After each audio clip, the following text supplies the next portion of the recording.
Association has put forward. Research, and I think certainly rigorous research, also helps us understand the impact of our decisions, whether decisions are good or bad, and how we can improve over time. But if research is going to be playing that role, it also needs to be democratized, and it needs to bring in a broader base of voices and disciplines and institutions as well. And so, you know, to use our own framing, we don't want the monopolization of ideas. We want that contested, competitive, and to bring different voices to the table. And that was the reason a couple of years ago the Commission launched the Multidisciplinary Research Grant, which is now, I think, dispensed close to 2 million in funding. But the focus of that grant has been on new researchers, young researchers, that can invigorate the field and bring different perspectives to those of us that have been practicing for a long time or have left practice and are now at universities. And so to bring in that different voices, we focused on not just new researchers, but also the full range of tertiary institutions in South Africa. And I'm glad to say it has been effective. We do have a number of the grant recipients presenting today their papers, but we have made awards to Nelson Mandela Bay University, Forte, Northwest University, UKZN, University of Limpopo, UNISA. So outside of the usual suspects, WITS, Stellenbosch, UCT, and UJ, I think that represents a good broadening and bringing perspectives also from different regions and the kind of challenges that are faced in those regions, as we often focus on the metropolitan markets and experience. What we've also wanted is the multidisciplinary. So even within the economics and legal profession, we can learn a lot from either labor economists, constitutional lawyers, who can bring fresh ideas and different perspectives to the table. But outside of that, we've wanted to encourage other disciplines, data scientists, health economists, or just practicing health, sociology. All of that has a bearing on competition law, especially in South Africa, where it is embedded in a socioeconomic context and has a broader set of objectives. So as we've started a few minutes late, I won't take any more time, but maybe just to now touch on some of the housekeeping. This is not Benmore 2, this is Benmore 1, and we have parallel sessions running in Benmore 1 and Benmore 2 next door. So the first session runs till, well, we're going to make it till about 11:15 to ensure we don't cut into the time allocated to all of the papers. So our tea break will be slightly delayed by half an hour, but we'll take tea at 11:15. In Benmore 1, this first session, for those of you who've seen the program, we try to group papers which really focused on reflections on looking back on enforcement, either on particular topics or particular impact, and that is really the focus of the 6 papers broadly within Benmore 1 in the first session. In Benmore 2, we've collated papers which talk to more sustainability, the broader sustainability aspect, as well as public interest debates within competition law. And so that's the first session, the 2 parallel. And once I'm finished, I'll give you time to move, those of you who want to move next door to that session, to please do so. And then after tea, in Benmore 2 is really your digital markets session. A lot of interesting perspectives in digital markets have come to the fore as quite an important enforcement area within competition law. And then in this hall, we've got a mix of papers which largely focus on enforcement, so things like interim relief, failing firm, and some different perspectives on some of the tools and approach that we use. So I'm very thrilled to see such a big turnout for the academic program. As I said, it's important to have the contestation of ideas, to develop new ideas, develop new perspectives. In South Africa, we can't always just draw on what is done in developed countries where most of the research and most of the practice happens. We have a very different economic context, and we also have a very different law. So it really is incumbent upon those of you who are in the room and those who are at tertiary institutions and within practice to actually develop the competition law and develop the thought process and the ideas on how we progress this law to be effective and support the South African economy and the citizens. So thank you very much. We'll take a 5-minute break for the relocation, and then the moderators and panelists will get in place to present. The format is a 10-minute presentation for each paper and then a discussant covering 3 papers each.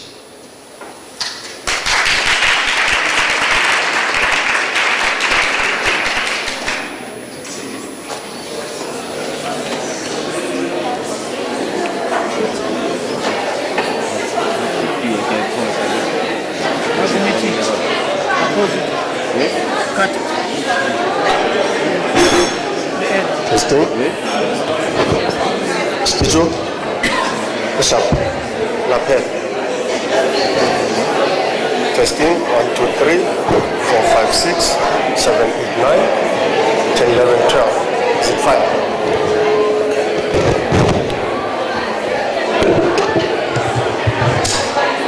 The guy has joined already.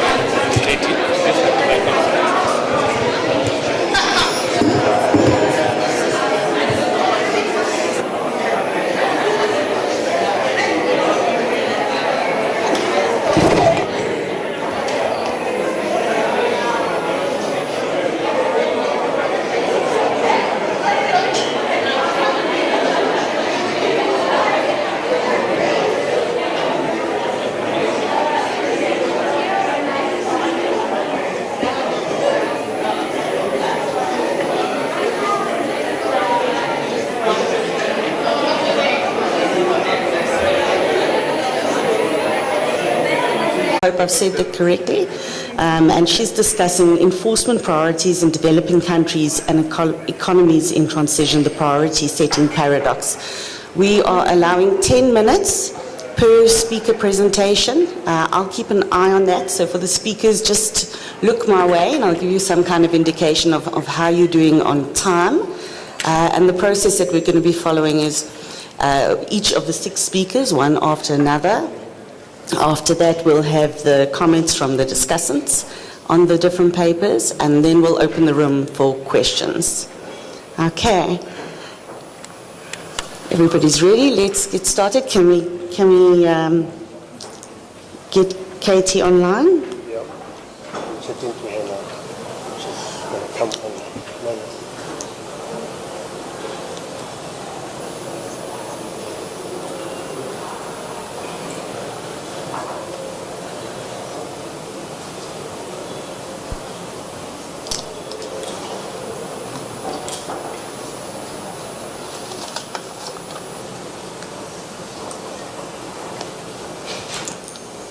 Morning, Katie.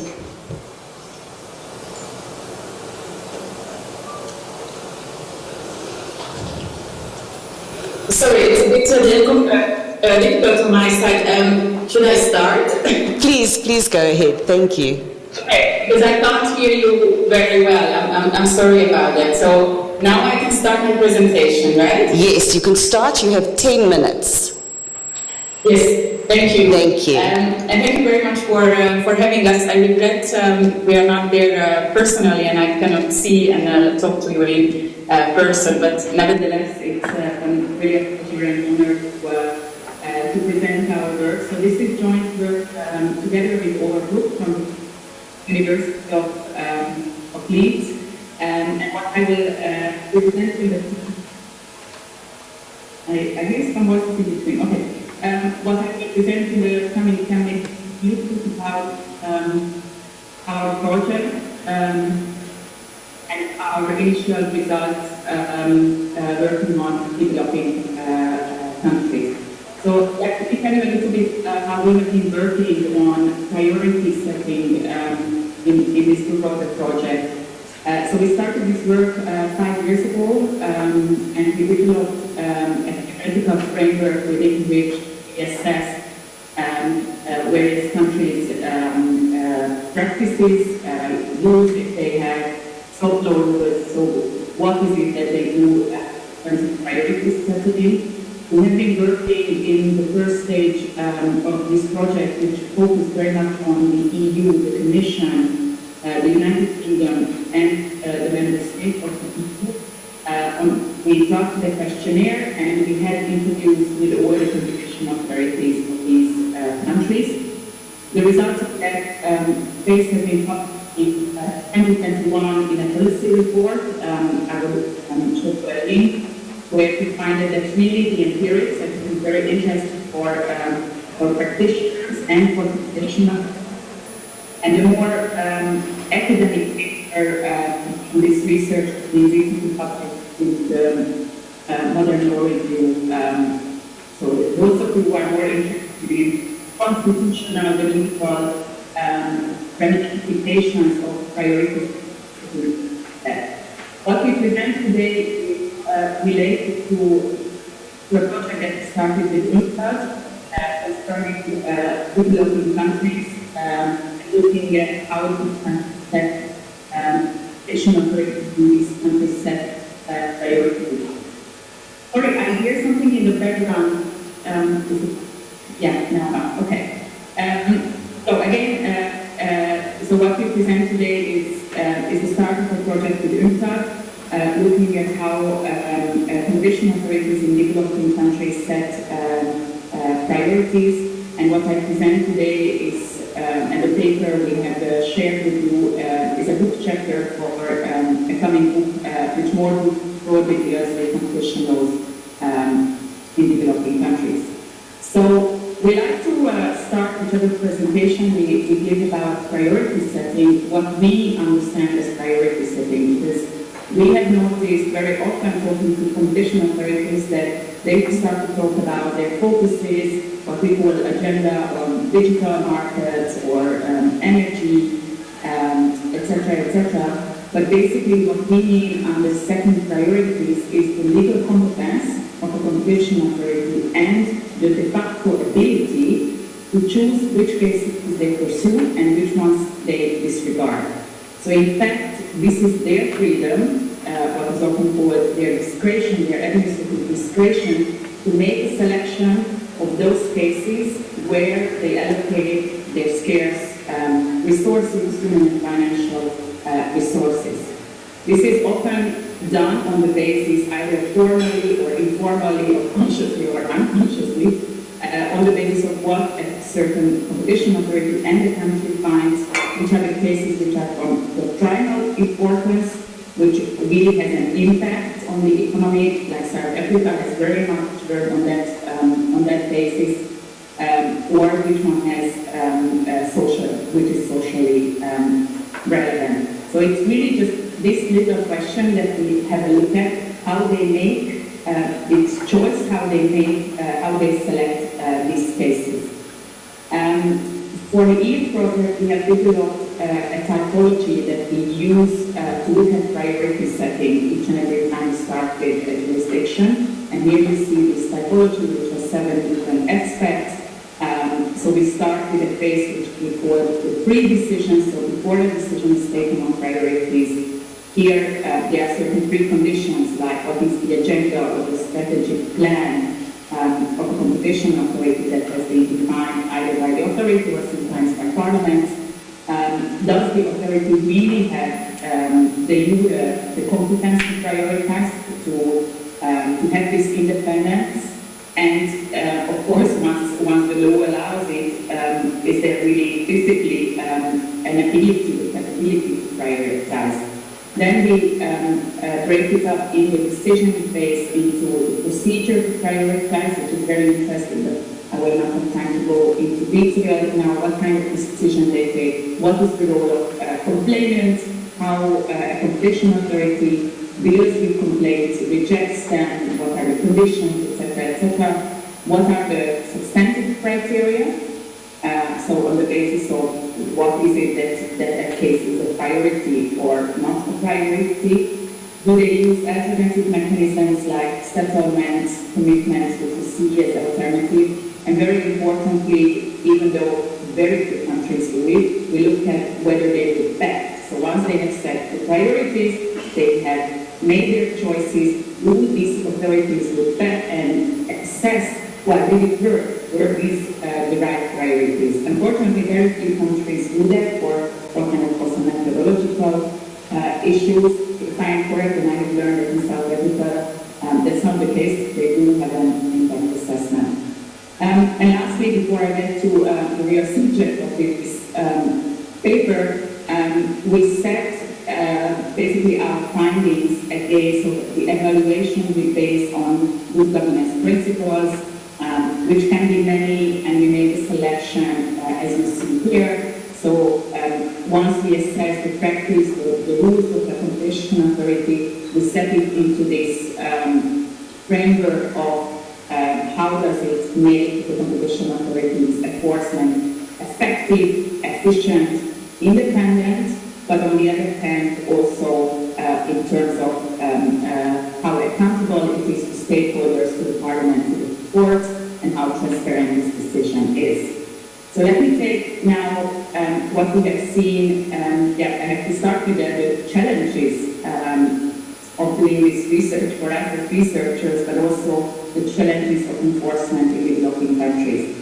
I think to many of you this is probably very well known that developing countries often have more polycentric goals of the competition laws, the aims that are set are more diverse, to say it in that way, even though that's something which we now started to work on, because we do notice that there's a beginning of convergence, and more developed countries, certainly in Western Europe, we have seen that are going in that direction. The Netherlands and the UK have recently adopted for their prioritization specifically these broad welfare indicators, sustainable and inclusive growth. So I think that's going to be interesting to see how developing countries deal with that.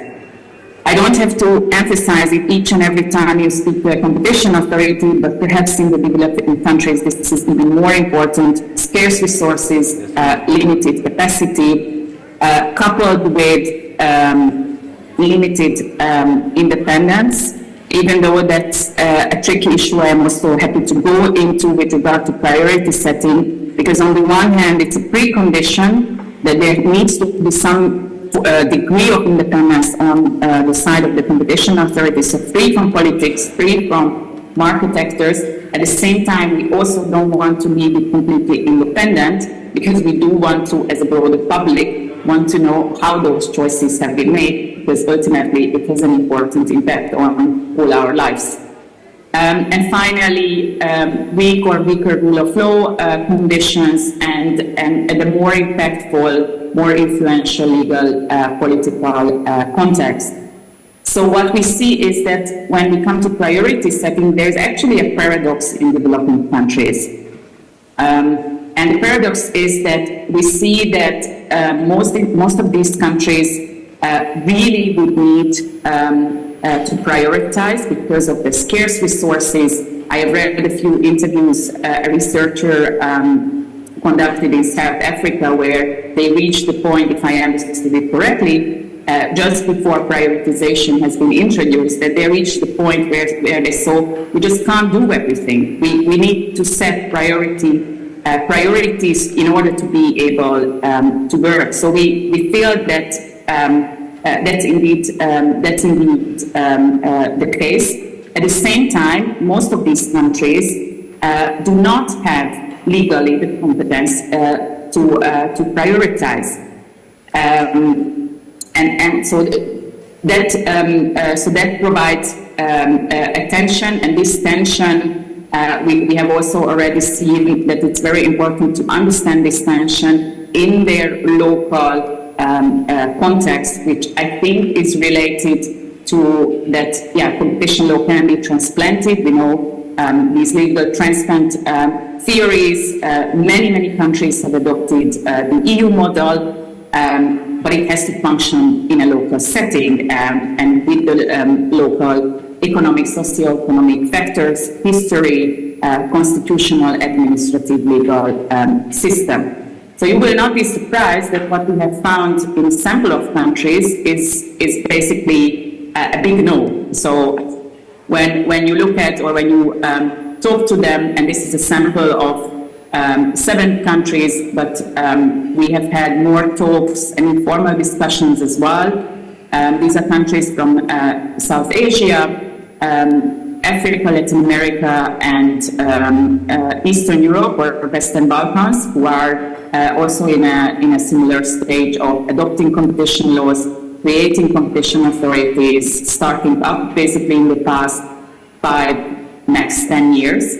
So there is a big no to whether they can prioritize and whether they have the competence to reject complaints and to do the work that they find important.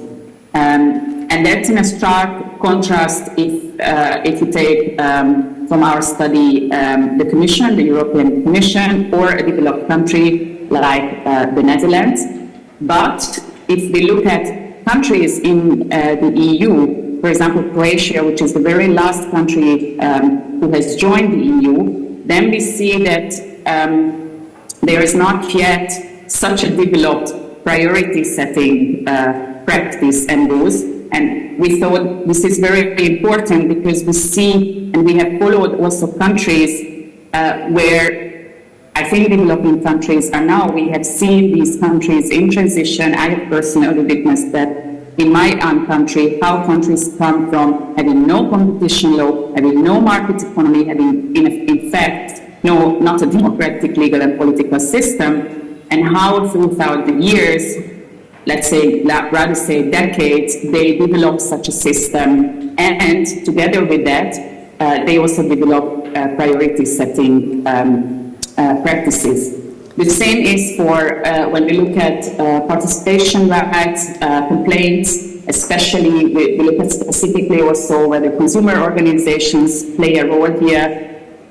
We find this an important part of prioritization. It's sort of the other side of the point, because this is a very important accountability mechanism for what I have said, to keep an eye on how a certain competition authority is engaging with setting its priorities and pursuing enforcement efforts. Let me finish with, because probably my time is almost up. It is. With what would be interesting for thinking about developing countries is our 4 models that we have constructed on the basis of our findings within the EU. But once again, we see this already, having talked to many countries outside, that these are models that probably we will find elsewhere.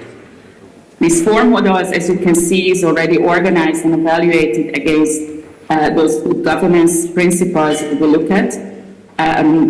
These are not, none of these we would say is the best model. This just reflects what options and models there are, and it shows to jurisdictions and competition authorities where you could move to. So let me start with completely below to the right, the 4th model, where there is a low degree of prioritization and a high degree of transparency. Katie, can you hear me, Katie? European countries used to be in this box or in this model, but also France and Spain until EU law has been changed, which now requires an obligation from the competition authorities to set priorities. And that's, I think, a model which is interesting for developing countries, because most of them are probably found under this model. And then as we move on to the 3rd model and the 1st model, we see how can you hear me? We balance between prioritizing for independence, arguably also more effective and more efficient, but at the same time, it has to be realized that you always have to, you will always do that at the cost of being less accountable and transparent. My last slide to show that what we show us in the paper, that I think from that 4th model, moving to the 3rd model, some kind of for developing countries to introduce prioritization as a clearly enforcement tool to move them forward. Third model would give them a bit more freedom to do the most important cases that they find important. At the same time, also being accountable and transparent, but also, of course, more efficient with their support.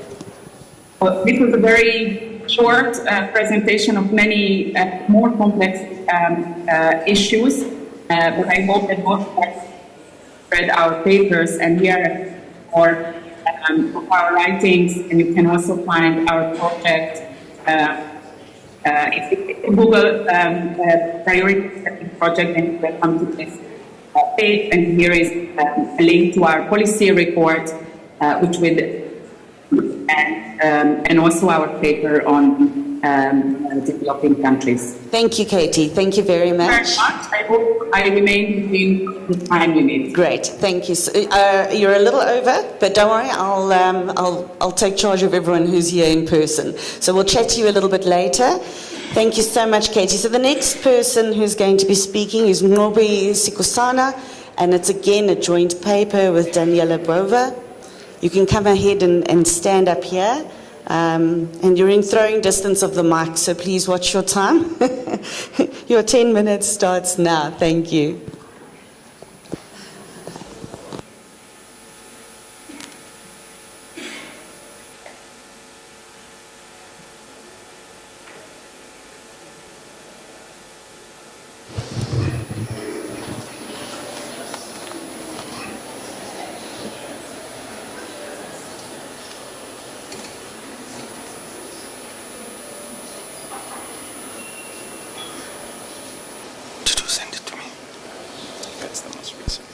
Did you send?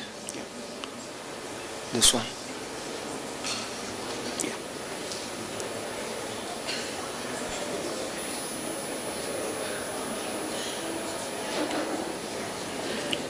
Or I can just give you indicators when we have to move to the next slide. That's fine. It will work. Yeah. Okay.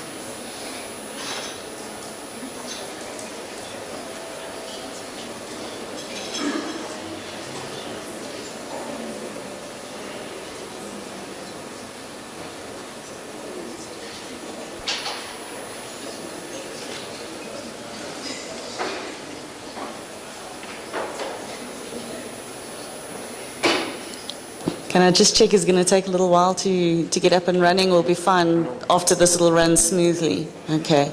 You don't want me to start telling jokes, it's going to get very dangerous. We might lose a lot of the audience.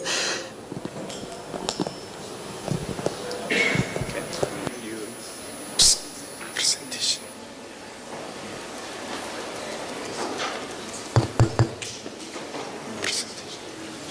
Go, thanks.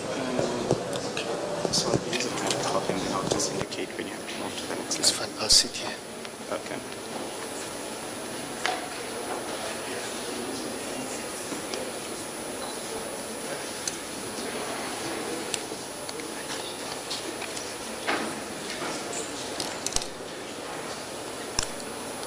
Ladies and gentlemen, good morning.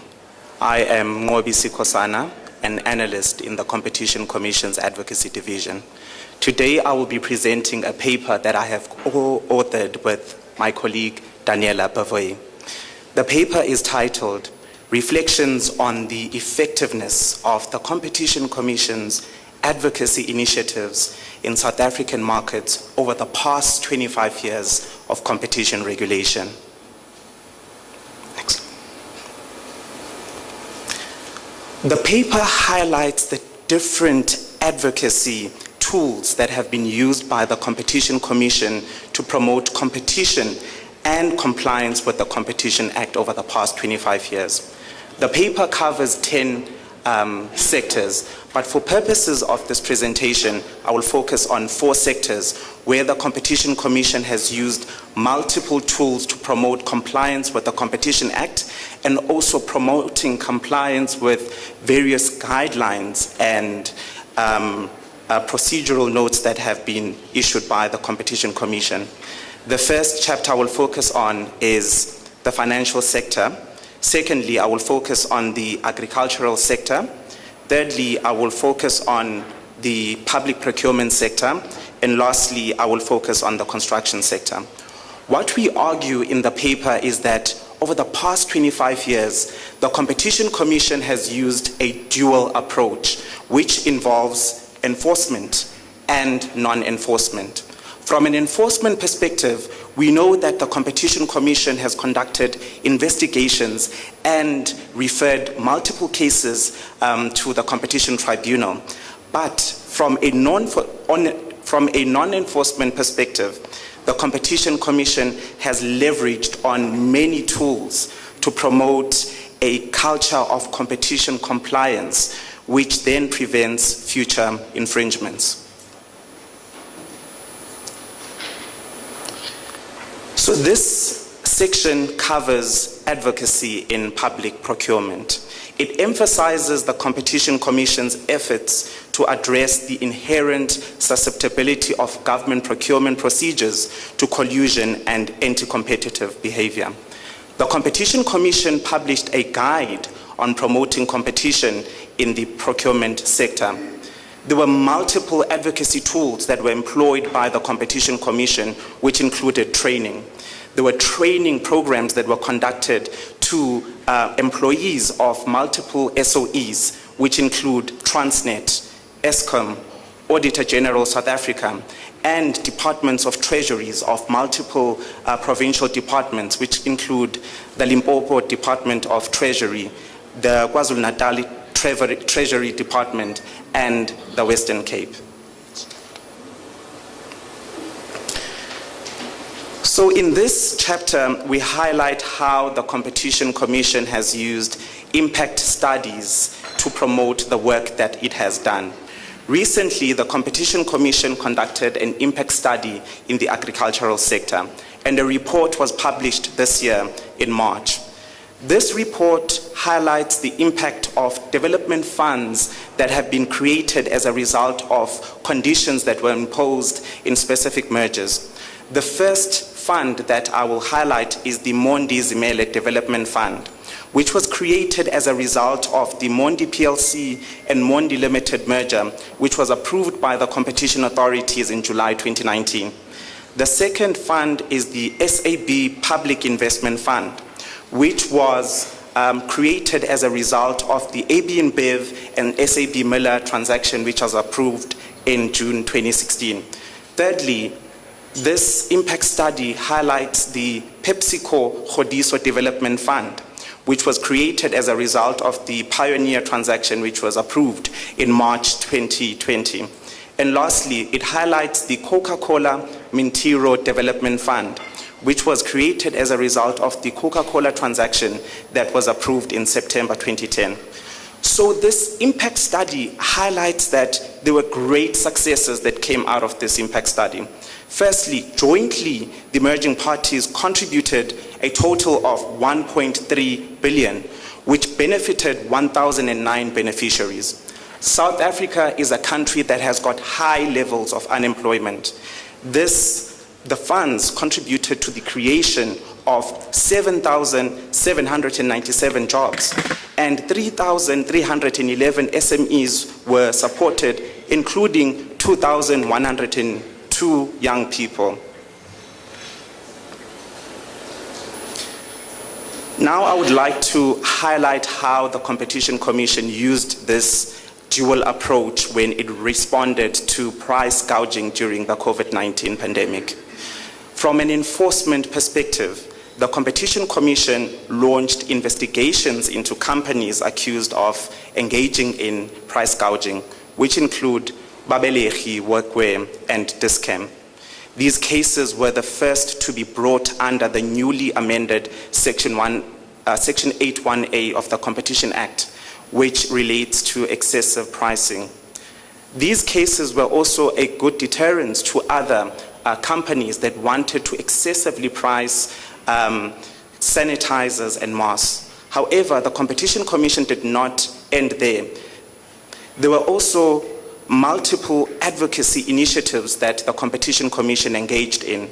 There was direct engagement with CEOs of major retailers and pharmacy groups.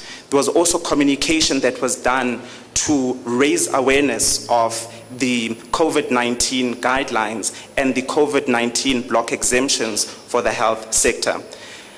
All this work was done to ensure that the public was aware of the price gouging regulations and how they could lodge complaints with the Competition Commission. Now, I would like to highlight the advocacy work that was done in the financial services sector.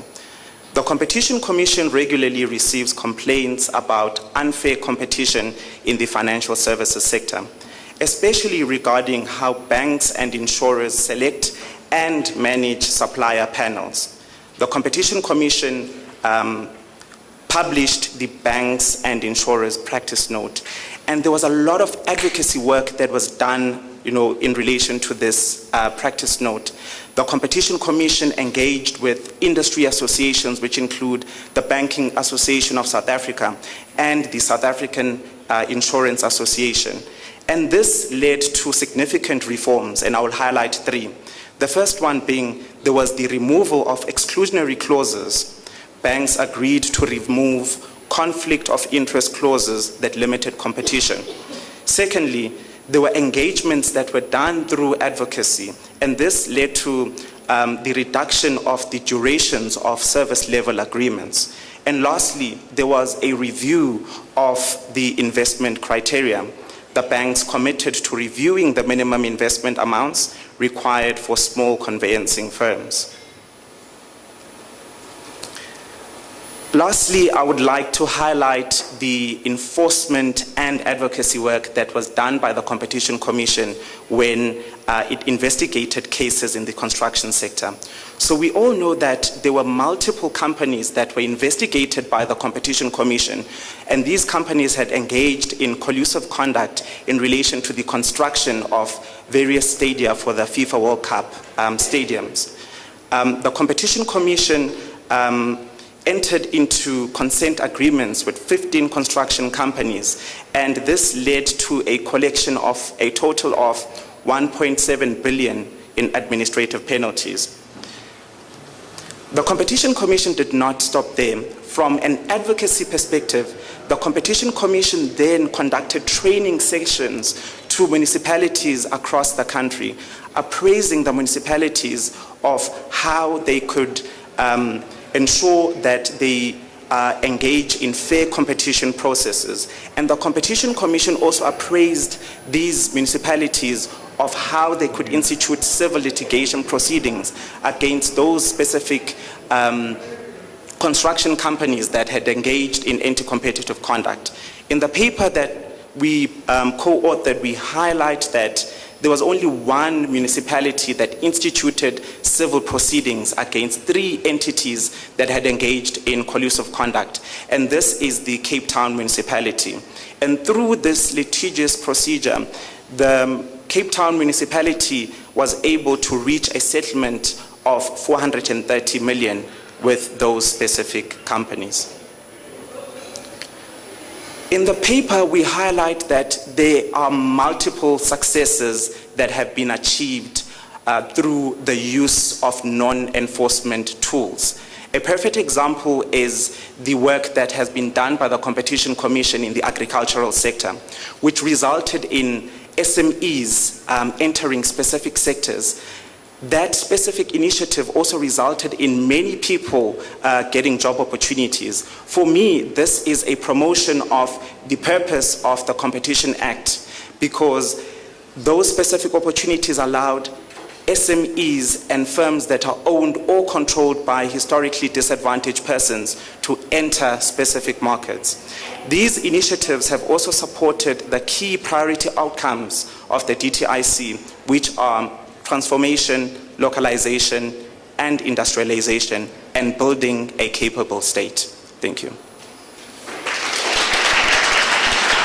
Thank you very much. Next, We have Jason Naprosky, who's talking to us about what is so amazing about mergers. I'm interested to hear.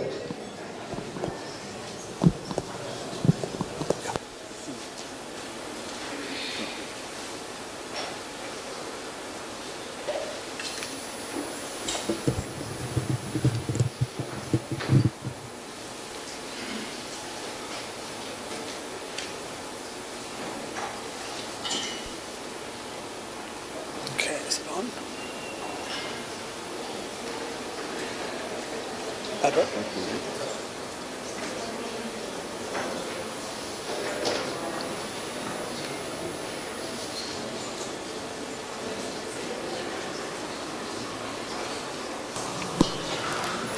Can we get that presentation on the screen?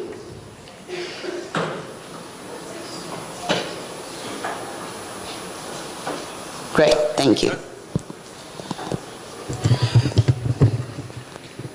Mics. All right, hi everyone.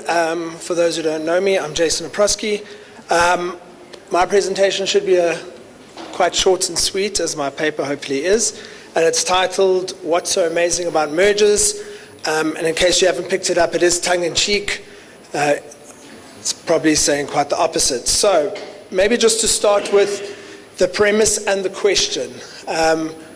This paper's really come from my own experience and perhaps a cynical experience of observing merger control, observing the litigation around mergers, and just starting to ask the question of whether what we've done over the last 25 years, all the money, time, and resources that we've spent on merger control, has it been well spent? Have we done the right thing? Has our legislation and our Competition Act ultimately, has it ultimately been designed in the correct way? Is it fit for purpose? Perhaps a controversial question, but something we have to ask after 25 years. So the premise, and obviously there's a bit more depth in the paper than on these few slides, but the premise is that we've got a concentrated economy, arguably concentrating more by the year. When we look at our merger control, our merger enforcement, we see a lot of mergers coming through, large number of notifications, and most of those mergers are approved. There's some numbers in the paper, but we're looking at a good 99% of mergers really are approved, and the ones that are prohibited are extremely rare. There's a handful of prohibitions over 25 years. And that might be right, that might be wrong, but the question becomes, if we've spent this much money, we've got so many mergers, but what's prohibited is just a handful of cases. The question then is there something wrong? Is merger control not working? That handful of mergers that are prohibited, is that saying merger control is not doing what it needs to? Or does that mean that merger control is working and actually mergers are mostly good? Because if you've only got 1% of mergers being prohibited by the tribunal, and that's where those numbers come from, are mergers actually good? It's something that we generally approve or approve with conditions because we don't really have a concern and we think ultimately these are good things. And that's kind of the question that I've looked at. So just the first question is when are mergers actually good, maybe just from an economics perspective? And the first most simple point is that mergers between competitors are expected to raise prices, decrease volume. For economists, this is trite. Maybe it's not that nice to read. Constitutional Court on characterization. So I'm going to touch on this. It is a controversial topic. I know that the Commission does not like characterization.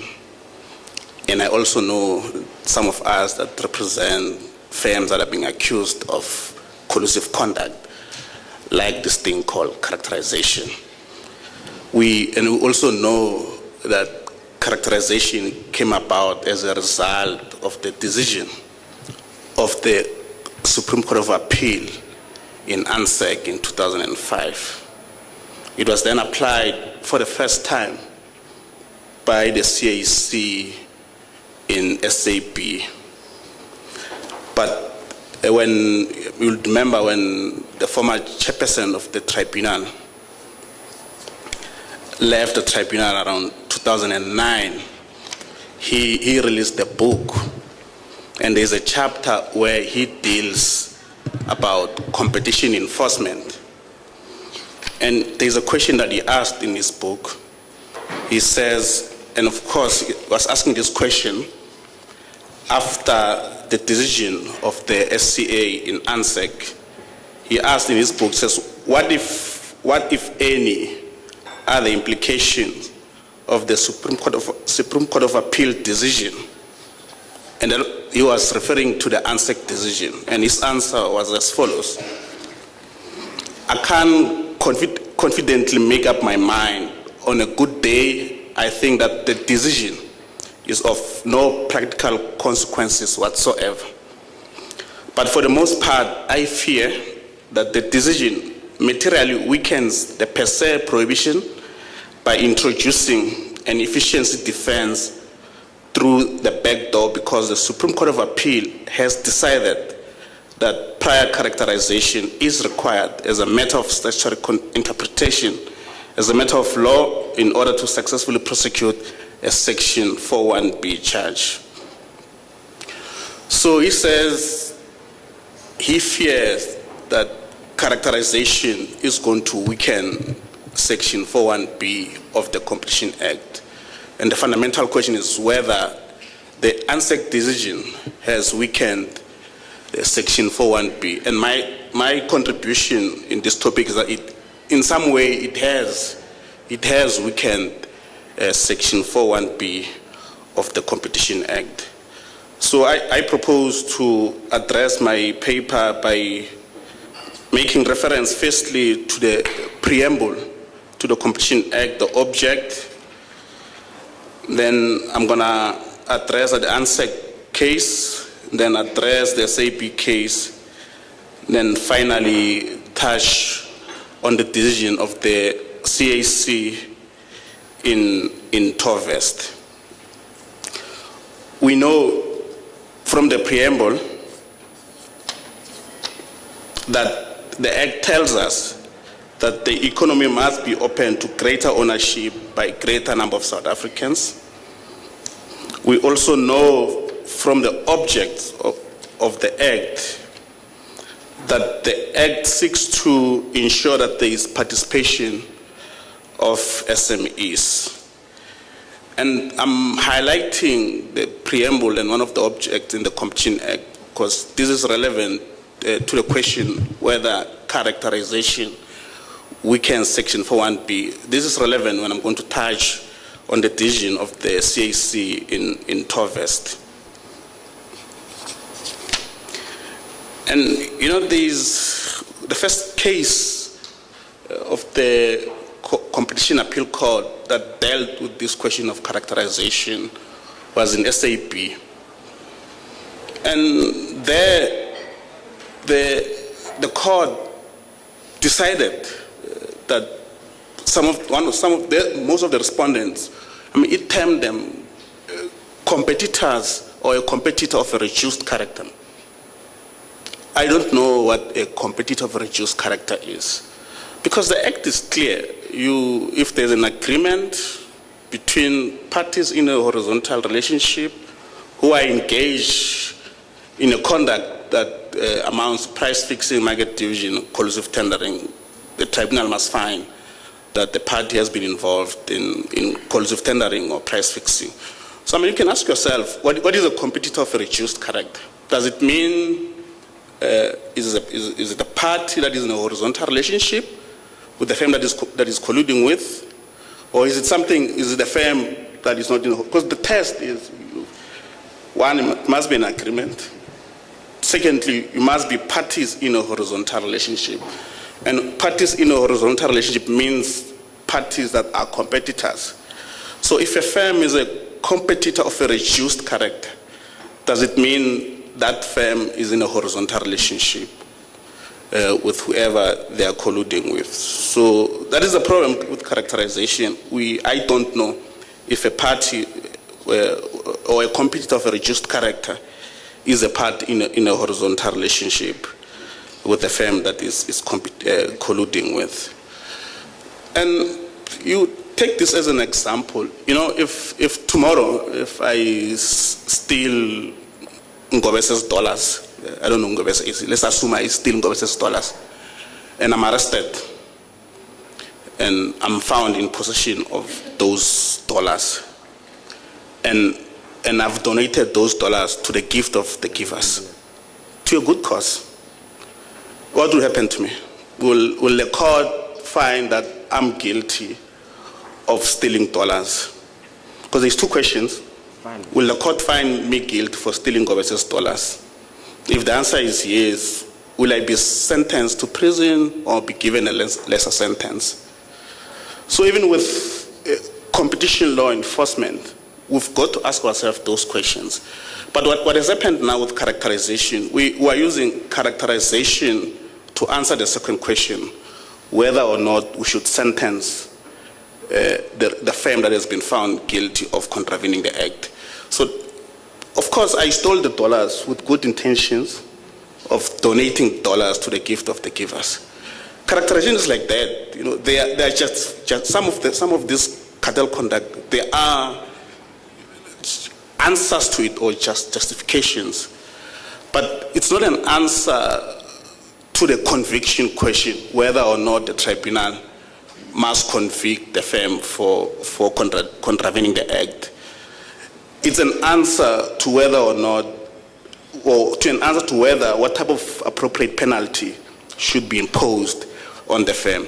But over time, we have used characterization to answer the first question. So we've been applying, in my view, I might be wrong, we have been applying characterization wrongly in trying to answer the conviction question, when in fact it should be used to answer the sentencing question. And I'm saying this because if you look at the ANSEC decision, the SCA decision, I'm sorry I don't have a presentation, but if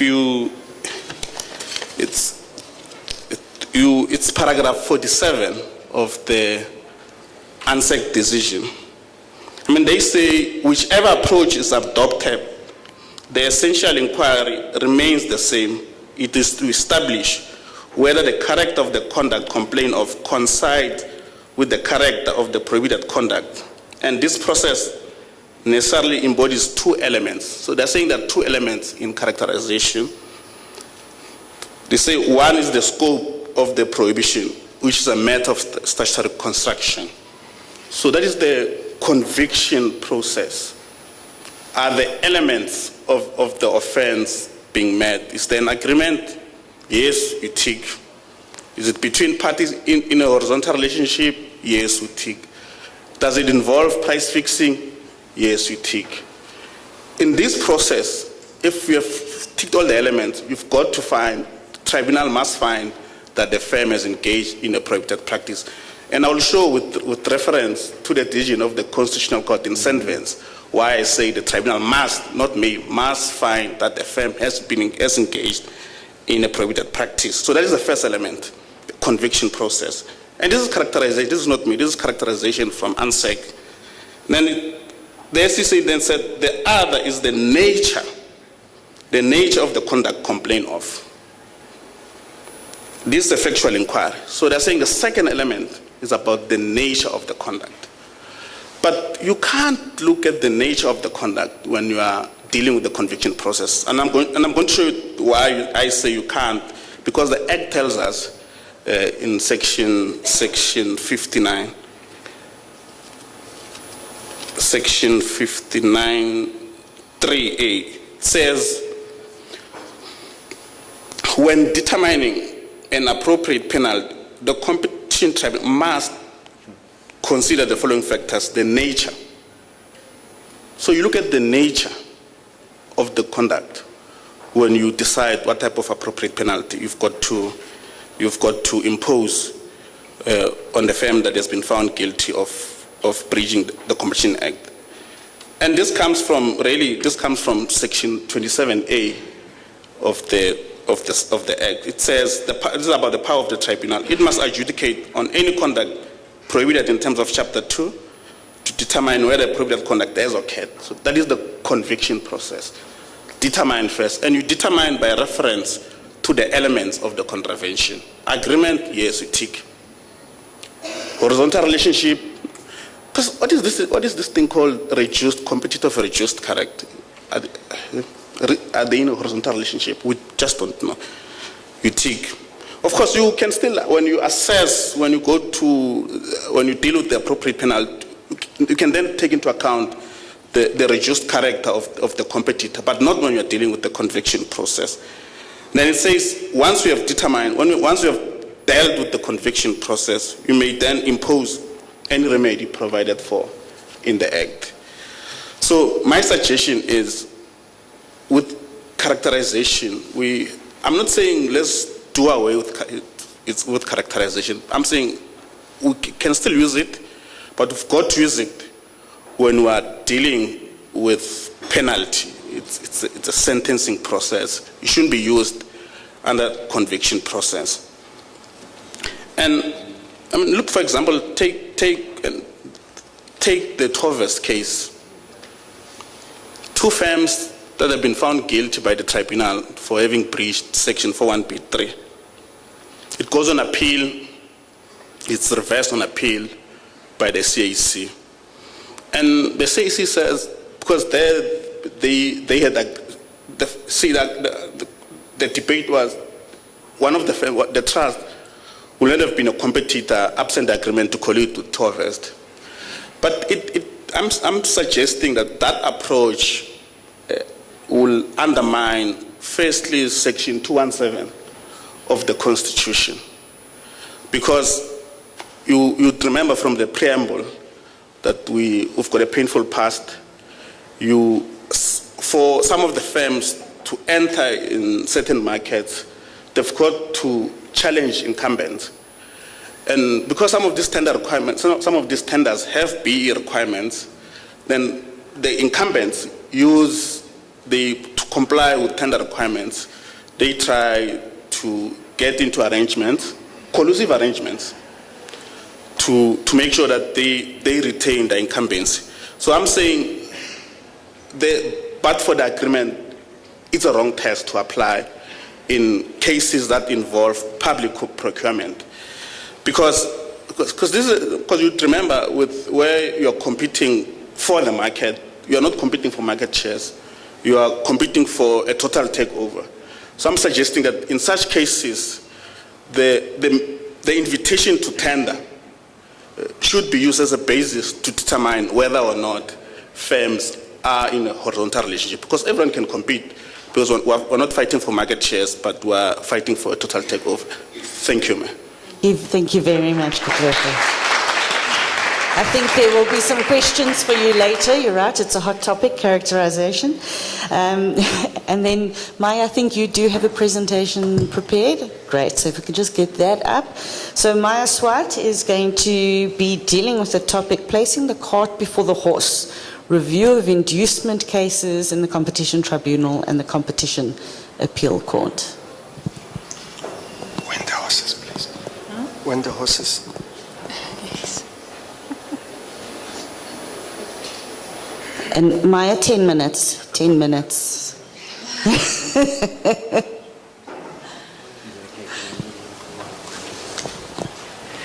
Hello everyone, I'm Maya Swart from the Competition Commission, but my views expressed today are not the views of the Competition Commission. I'm going to try and talk very fast. I did a paper which is basically a review of the last 25 years of inducement cases that was prosecuted in the Tribunal and the Competition Appeal Court. And there was 9 cases that I dealt with in my paper, and I look basically at the legal standard that was developed in the first SAA case and how that was adopted, the genesis in the different courts. The Competition Appeal Court adopted the test in the second SAA case, or the ComAir nationwide case against SAA. And then we had, of course, the Telkom case in the tribunal, then CompuTicket in the Competition Appeal Court, then further expanded on the test in SAA1, and then we had Uniplate. So I basically, in my paper, review all of the cases, look at how the test was applied to the evidence in respect of establishing anti-competitive effects, and then I I have a nice table that you all can look at where I track how the evidence was dealt with in the different cases. But today in my presentation I can really just go to the nub of what I found. So yeah, you can see here on my slide there's the Patensi case, if you recognize it, the Batsa case and the Mandla Matla. I'm quite proud of the pictures I generated with AI, but anyway. So in SAA 1, the tribunal chose a legal and economic standard that would avoid, as best it could, false negatives. And that's because of the context of our country where markets are fairly concentrated, and we have to try and open up competition and get participation, as much more participation in the economy. So the test that was developed, I think you may all be familiar with this test, but you have as a first leg the evidence of actual harm to consumer welfare, and then the second test, which is where this broadens the concept, is if the exclusionary act is substantial or significant in terms of its effect in foreclosing the market to rivals. And there you can see it explains how you how you look at the market, and you look at the characteristics of the conduct, and you can make certain inferences regarding the harm to the market. But the point really is that you demonstrate harm to the market. I won't go into much detail exactly what all that you look at in establishing harm to the market, but it is in the paper. I just don't have much time since Candace is watching me. So the point I wanted to make here is just that it includes harm to the structure of the market. So what then happened, and it's interesting how the courts throughout the years applied this test. It wasn't always consistent, and what they looked at may be different. But you had CompuTicket, and which was the court really explained that you look at the harms. You have to do an aggregative assessment. So you don't make a decision in respect of, or this positive decision in respect of each and every harm and say, no, it's not merger specific, or I don't accept it's sufficiently merger specific or not. You sort of look, okay, maybe it's hearsay evidence, but what's its value? Well, let's put it in the pot of harms. And I only make that aggregative decision as to what it means when I weigh it against the anti-competitive effects. But then we get to Uniplate, and Uniplate then said, no, we shouldn't, we were not doing that in Uniplate, and we're expanding on what was said in CompuTicket, but when it framed its question to answer, the court in the Competition Appeal Court said, what we need to determine is whether the exclusivity restraints had an anti-competitive effect upon rivals so as to foreclose the market. What it should have said is whether there's a substantial or significant in terms of its effect in foreclosing the market to rivals. So in framing the test, on the it shifted the focus on the foreclosure of rivals instead of having the focus on the foreclosure of the market. And that had consequences because what was sought to be achieved by the test set out in SAA was then sort of subverted, because if you have a focus more on the foreclosure of rivals, then you move closer to a stricter requirement with regard to showing harm to consumer welfare. So in the paper, we do say that that Uniplate raises the evidentiary bar. The court said when a case rests upon what was not done, it's necessary to show what would have occurred but for the exclusionary conduct.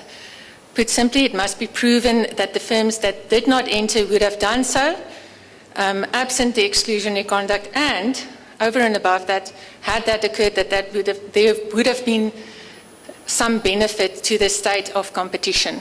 So this is not what was said in SAA1 and when the CAC adopted SAA1 in SAA2, and it's not what was said in CompuTicket. It's now moving, raising the bar, and I'll demonstrate why this is different, because if you look at the evidence in the different cases, and I looked at all the evidence, but in this presentation I'm only going to focus on about 3 cases. You'll see that similar evidence was presented in different cases but treated differently, and that similar evidence that was to what was considered in Uniplate was treated differently in other cases.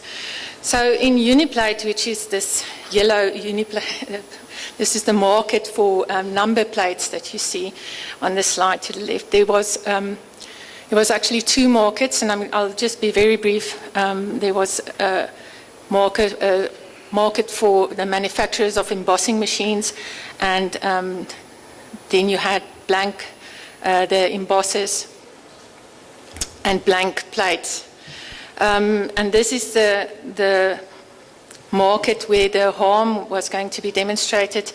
I hope you're somewhat familiar with the case, but basically the Uniplate was the dominant firm, and when it sold its embossing machines, those who bought it had to buy all their blank plates, regardless of what type of machine was used from Uniplate. And it managed to then have or acquire or establish 75% more or less of the market, of that market, through this practice. And the nature of the agreements were, they were of long duration, and there were many aspects of the nature of the actual exclusivity which made it quite pervasive. So in this case, the main competitor of Uniplate was NNRP, had what the court found was that they had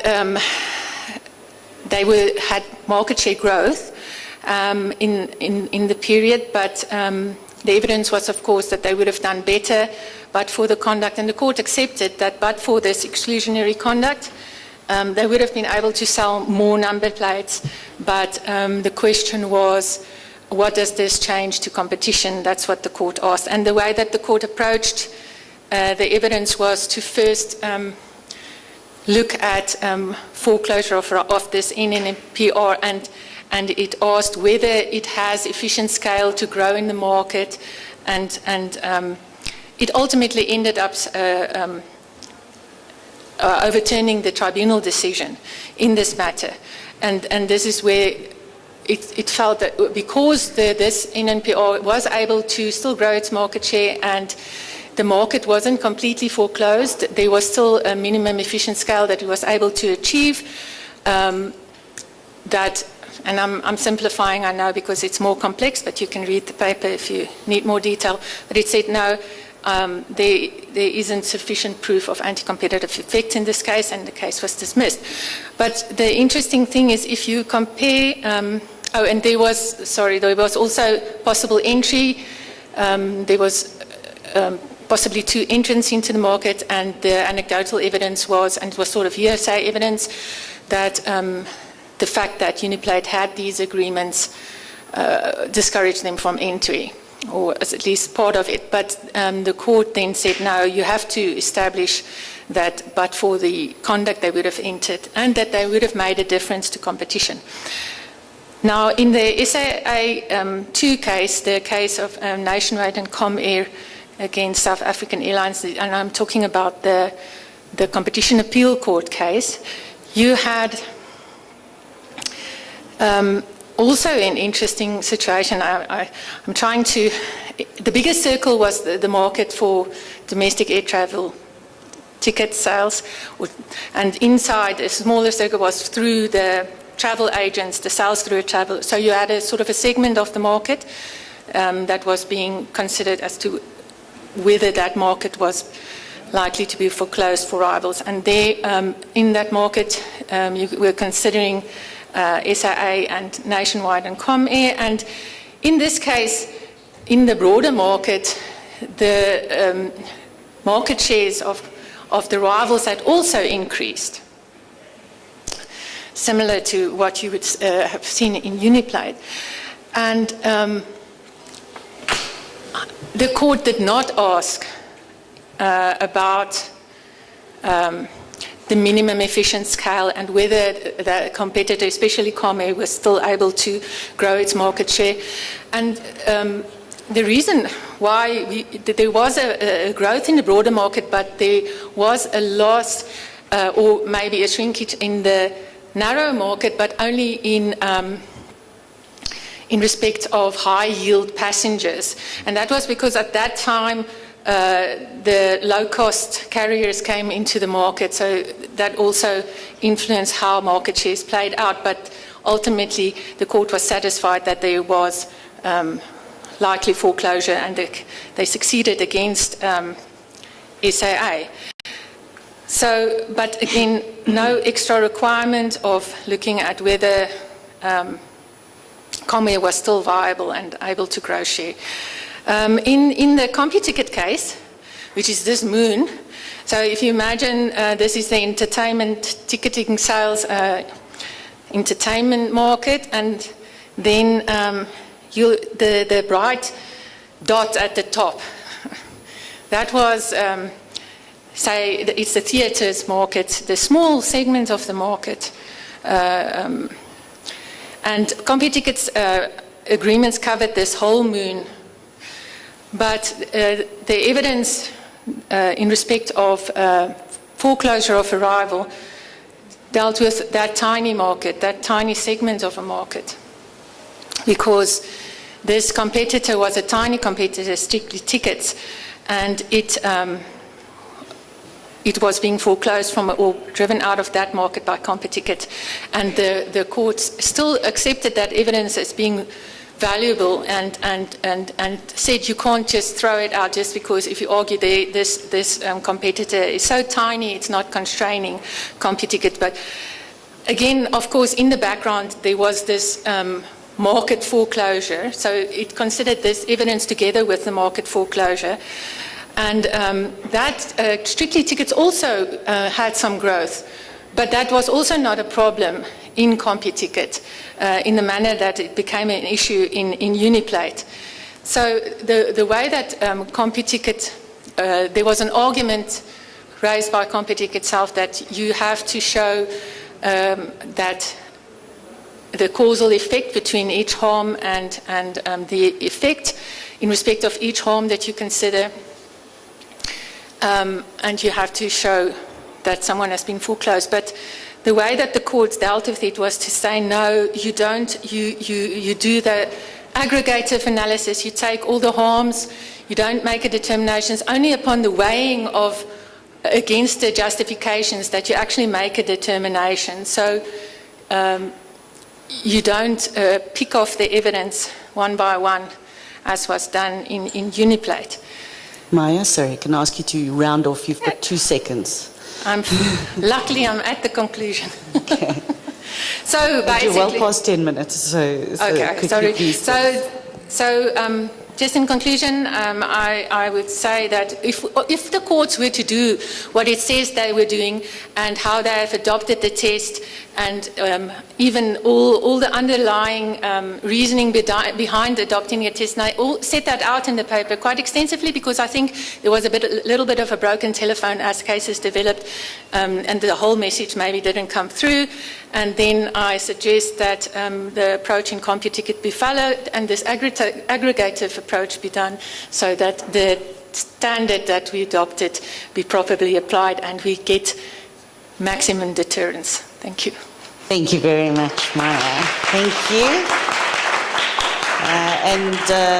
Very impressive pictures, Maya. I think we'll set up a training session so you can show us how to do that as well. All right, great. We have our final paper now. Carissa. Where's Carissa? Okay. Is she online?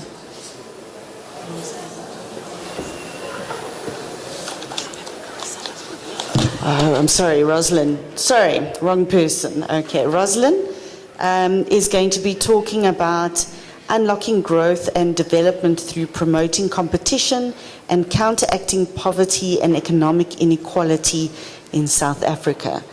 Is Rosalind online?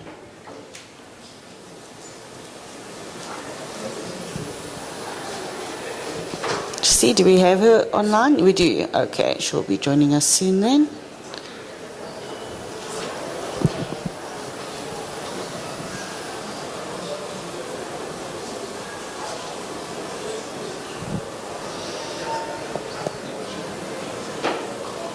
And do we have a presentation as well?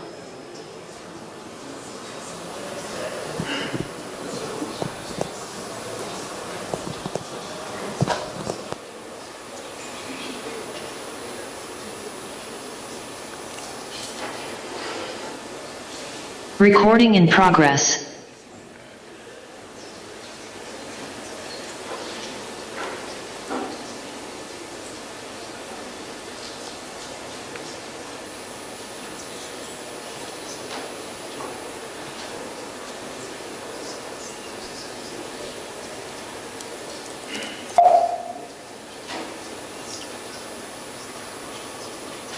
I never like these delays in getting the computer sorted because it argues against my big pro-remote working attitude.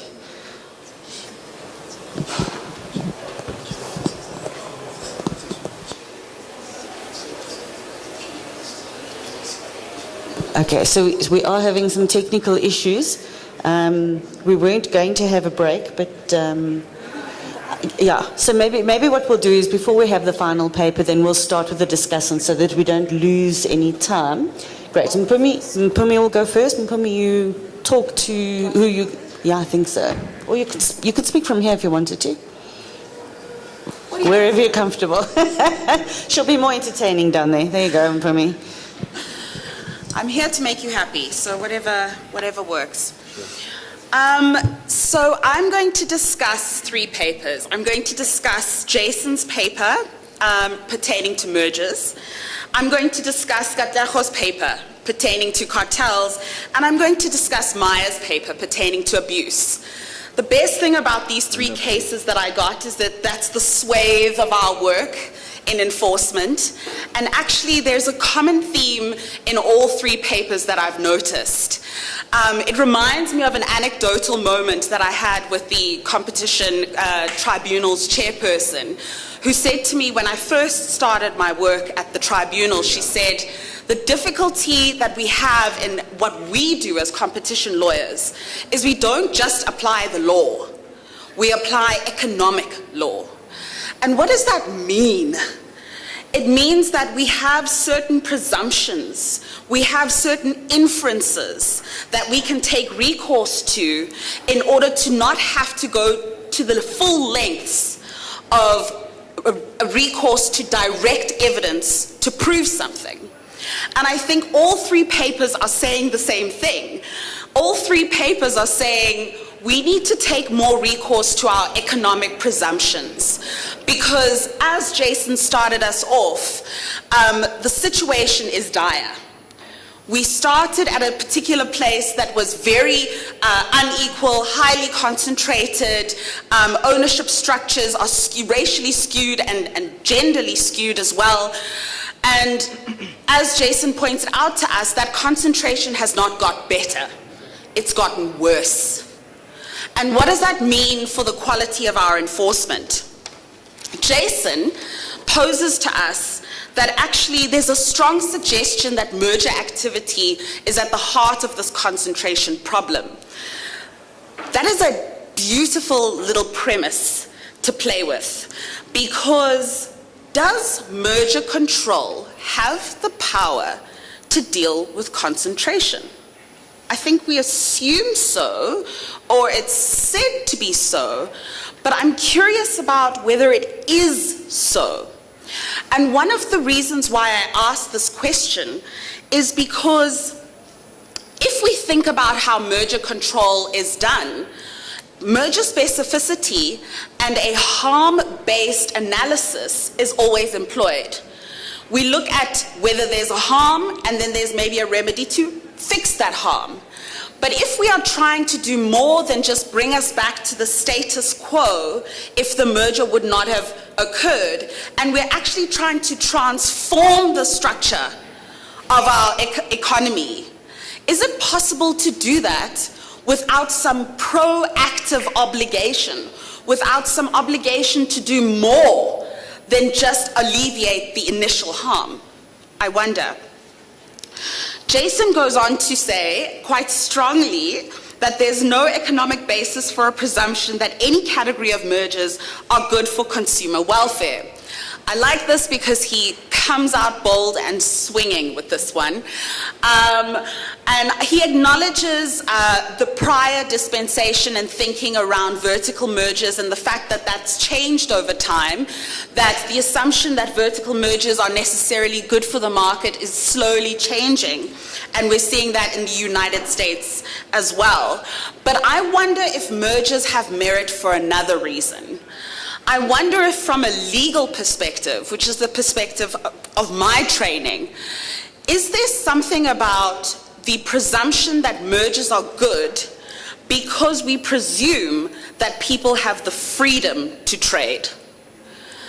Perhaps mergers are also good because they actually represent a market in and of themselves for corporate control. That market also disciplines the heads of various different corporations to make sure if they're not performing well enough, some other buyer may come, and there's a market for investment as well in corporations that mergers help to facilitate. So part of what I problematize with this paper, which I think is very economic and very ambitious, and in fact asks us the right pressing questions given where we are regarding concentration. But I also wonder whether it would be going slightly too far to change the presumption that mergers might actually be more problematic, and what the duty is upon merging parties is to prove to us that there are these efficiencies, these benefits, and these gains. So there is much more I could say about Jason's paper, but I'm going to move on, as I know our timekeeper is very heavy-handed. I'm so glad to see everyone's justifiably scared of me. Yes. On to Katleko's paper. Firstly, I need to say that I think that this paper is incredibly important for multiple reasons. The first reason being, if you've been paying any attention at all to what's been happening at these conferences and what's been playing out in the courts, is that this debate around characterization has become central to our understanding of cartel conduct. It's important, regardless of where we end up in the future, to mark what the various different positions have been on this debate.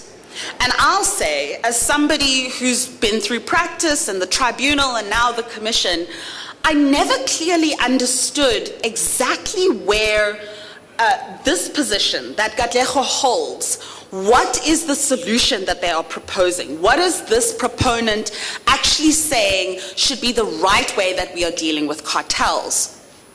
And what I love is that Katlego outlines this very well in his paper and takes us through where he believes the first mischief took place.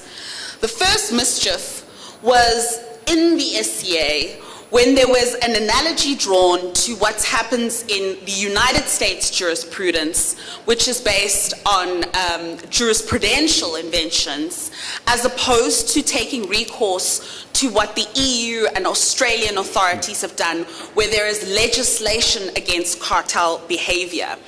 That was the initial place that Katlego says the court went wrong. And I also wonder if there's space in future iterations of this paper to actually experiment with what would have happened if they did it right.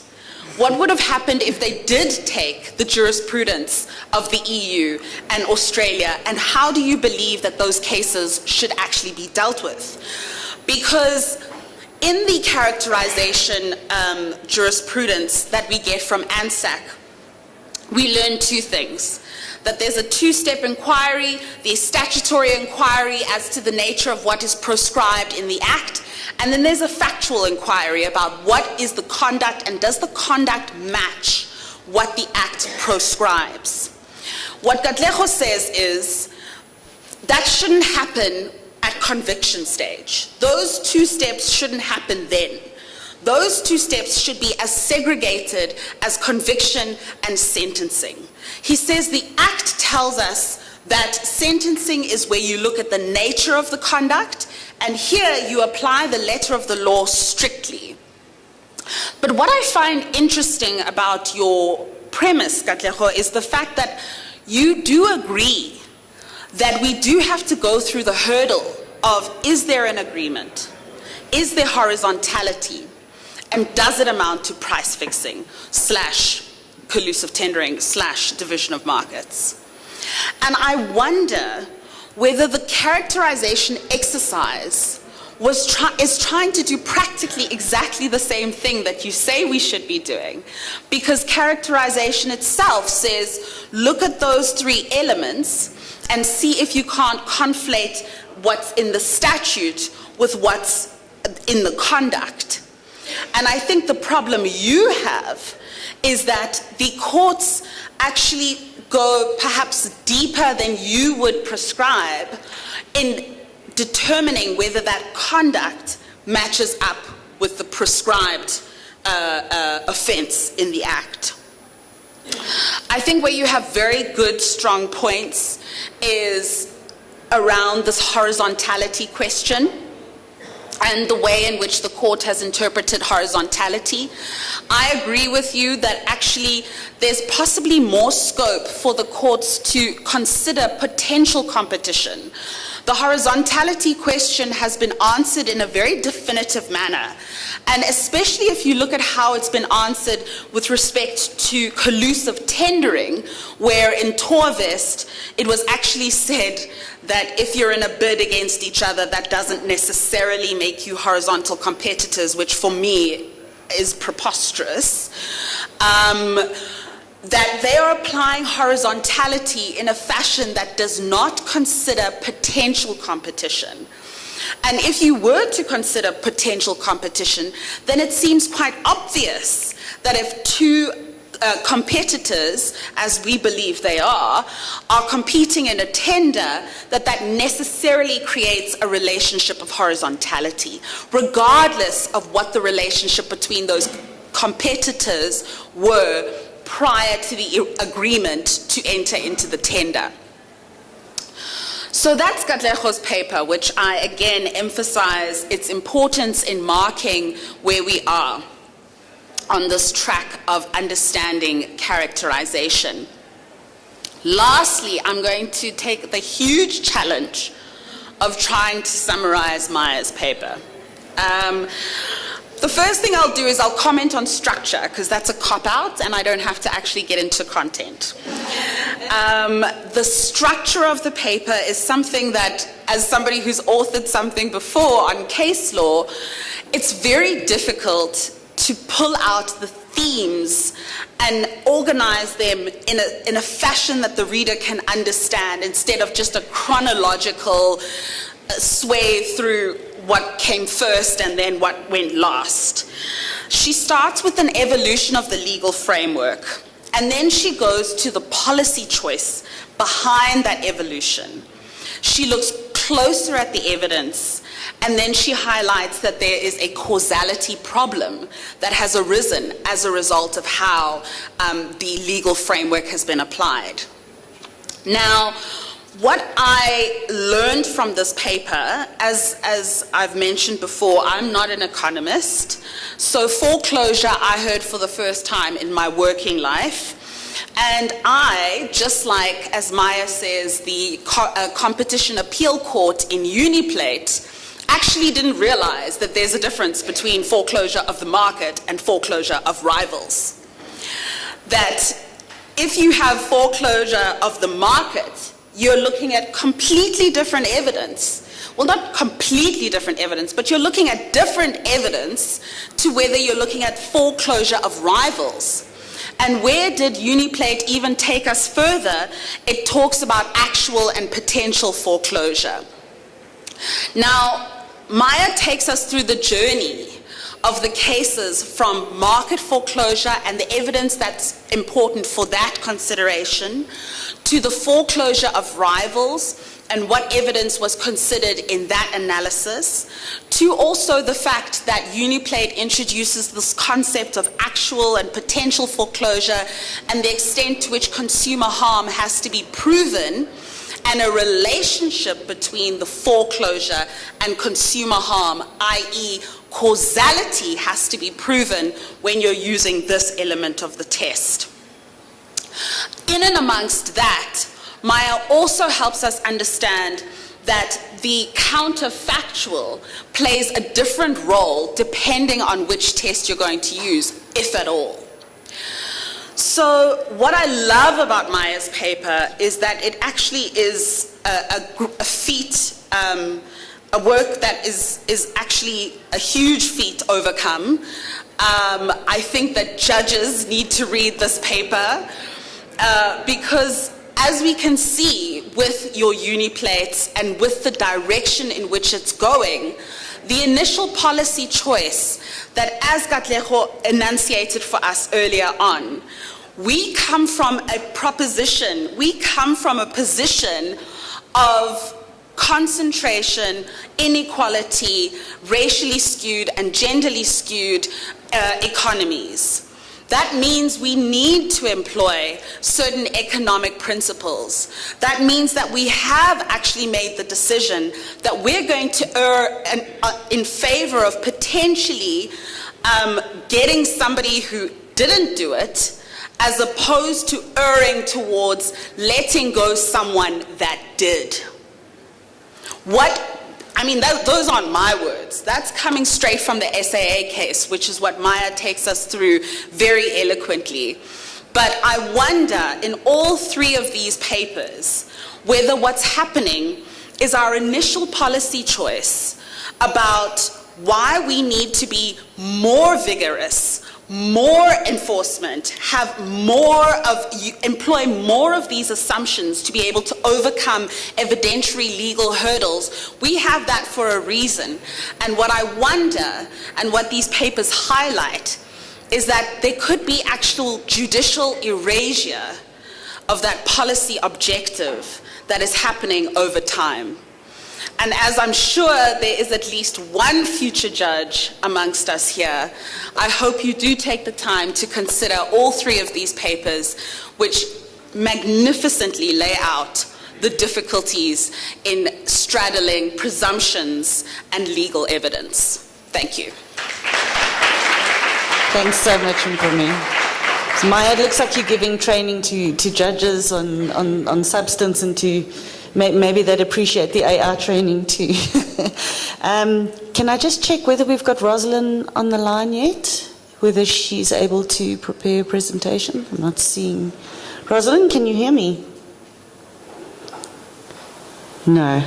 All right, Ryan, can I ask you to go ahead in the meantime? Thanks. I'm not sure if my slides are up.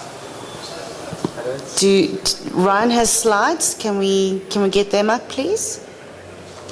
Thanks. Oh, she is online. Okay, well, if we can get Rosalind, sorry, Ryan, thanks. Yeah, if we can get Rosalind on, then that's great.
Hi, Rosalind, can you hear us?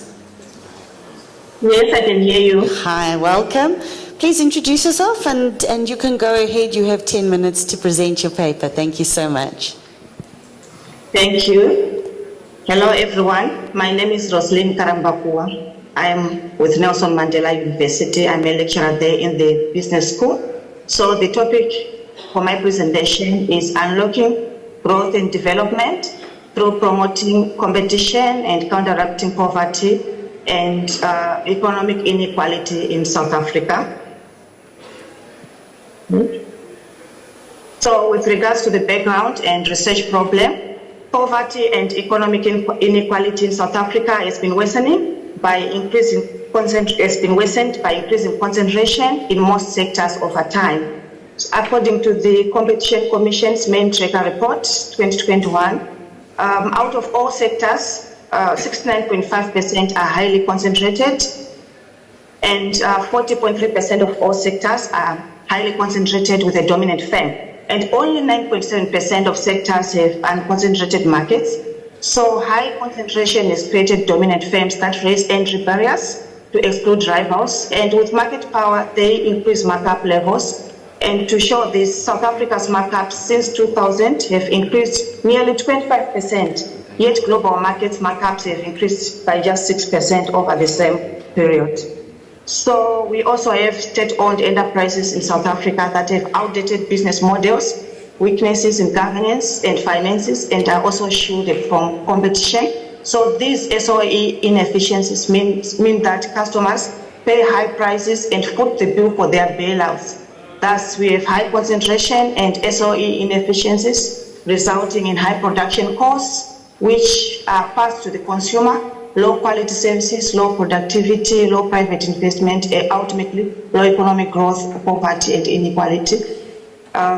So I've got this table here, which I've taken from the Competition Commission's main tracker report, which just shows Gini growth by industry classification in South Africa. That is 2011 and 2016. So you can see that there have been some significant growth in sectors such as electricity, gas, and water.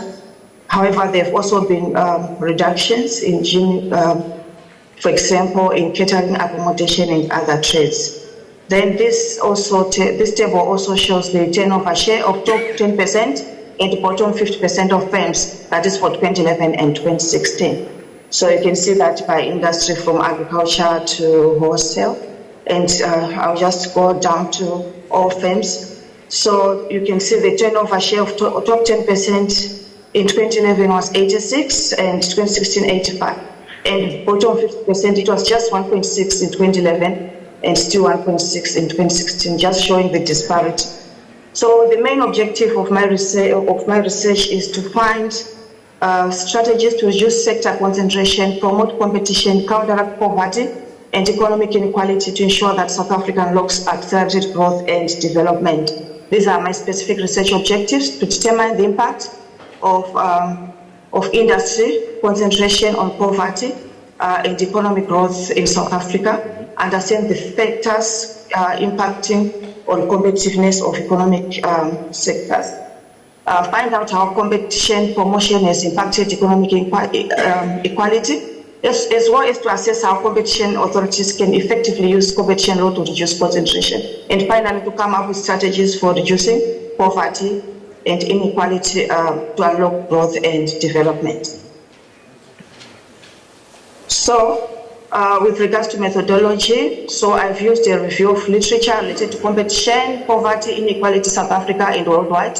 Also, I've used inequality and poverty data, which I extracted from various sources as shown, analysis of the role of competition law, and as well as competition authorities, and strategies to increase competition. I've also done case study analysis, and I have an econometric model to test the hypothesis that increased competition positively determines equality in all sectors in South Africa. So this is the economic model, which you can see here, with Gini coefficient being the dependent variable, and then the rest of the independent variables are shown here, such as large distribution of firms, turnover share of top 10%, and turnover share of small firms. So this is how I specify the model.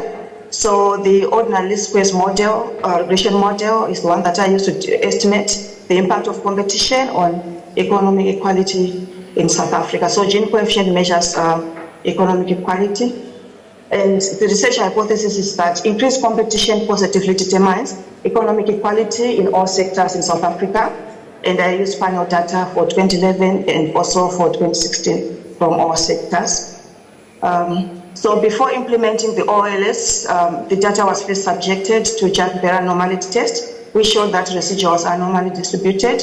I also used the Pesaran cross-sectional dependence test to show that there's no cross-sectional dependence. So this panel data was obtained from the Competition Commission main tracker report. The results are as follows. So I'll start by qualitative. So where competition law has been observed, it has contributed to provision of affordable goods and services in South Africa. Also creation of market environment encouraging economic participation by all South Africans. However, most of the sectors in South Africa remain highly concentrated with strategic barriers to entry and ownership.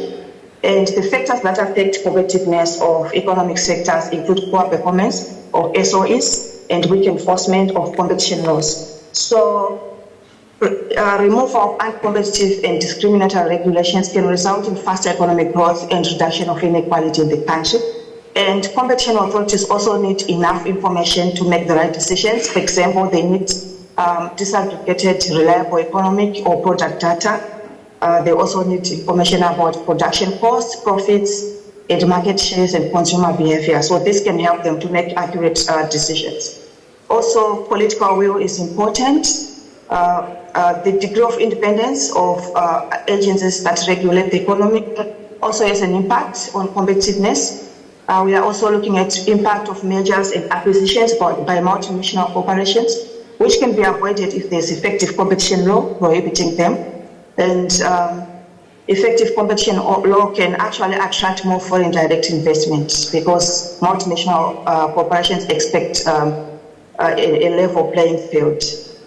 And with regards to econometric results, so for my model, the results show that there are two competition variables that are significant in determining Gini coefficient, that is equality in South African sectors. So this is turnover share of bottom 50% and turnover share of top 10%. So as predicted, turnover share of top 10% positively determines Gini coefficient, which means that its increase signify less competition, higher market concentration, and therefore increased poverty and inequality. While turnover share of bottom 50% is inversely related to Gini coefficient, meaning that its increase can signify more competition, lower market concentration, hence increased equality and less poverty. So we failed to reject the null hypothesis and conclude that increased competition positively determines economic equality in all sectors in South Africa. To conclude, due to high industry concentration, South Africans are experiencing higher prices, depressed economic growth and development, poverty and inequality. And the factors that impact on competitiveness of economic sectors include poor performance of state-owned enterprises and weak enforcement of competition law. So competition law has contributed to an increase in more affordable goods, services, as well as creating a market environment which encourages everyone to participate. But the economy remains highly concentrated with some barriers to entry. So competition authorities can reduce concentration through effective competition law enforcement and having enough information at hand.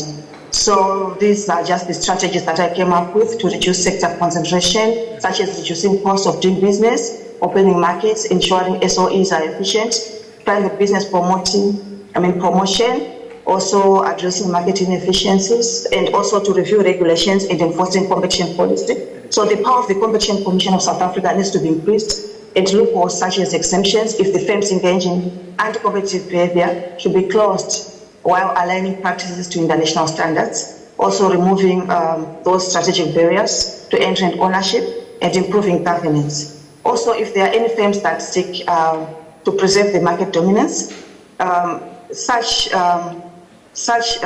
requests should be examined carefully, as well as pricing decisions should be made more transparent. With that, I come to the end of my presentation. Thank you very much. Thank you very much, Rosalind. And I think you'll find a lot of lawyers and economists at the Commission agreeing with you that more data is necessary to make our lives a lot easier. I'm going to hand over to Ryan, who's going to discuss the last 3 papers.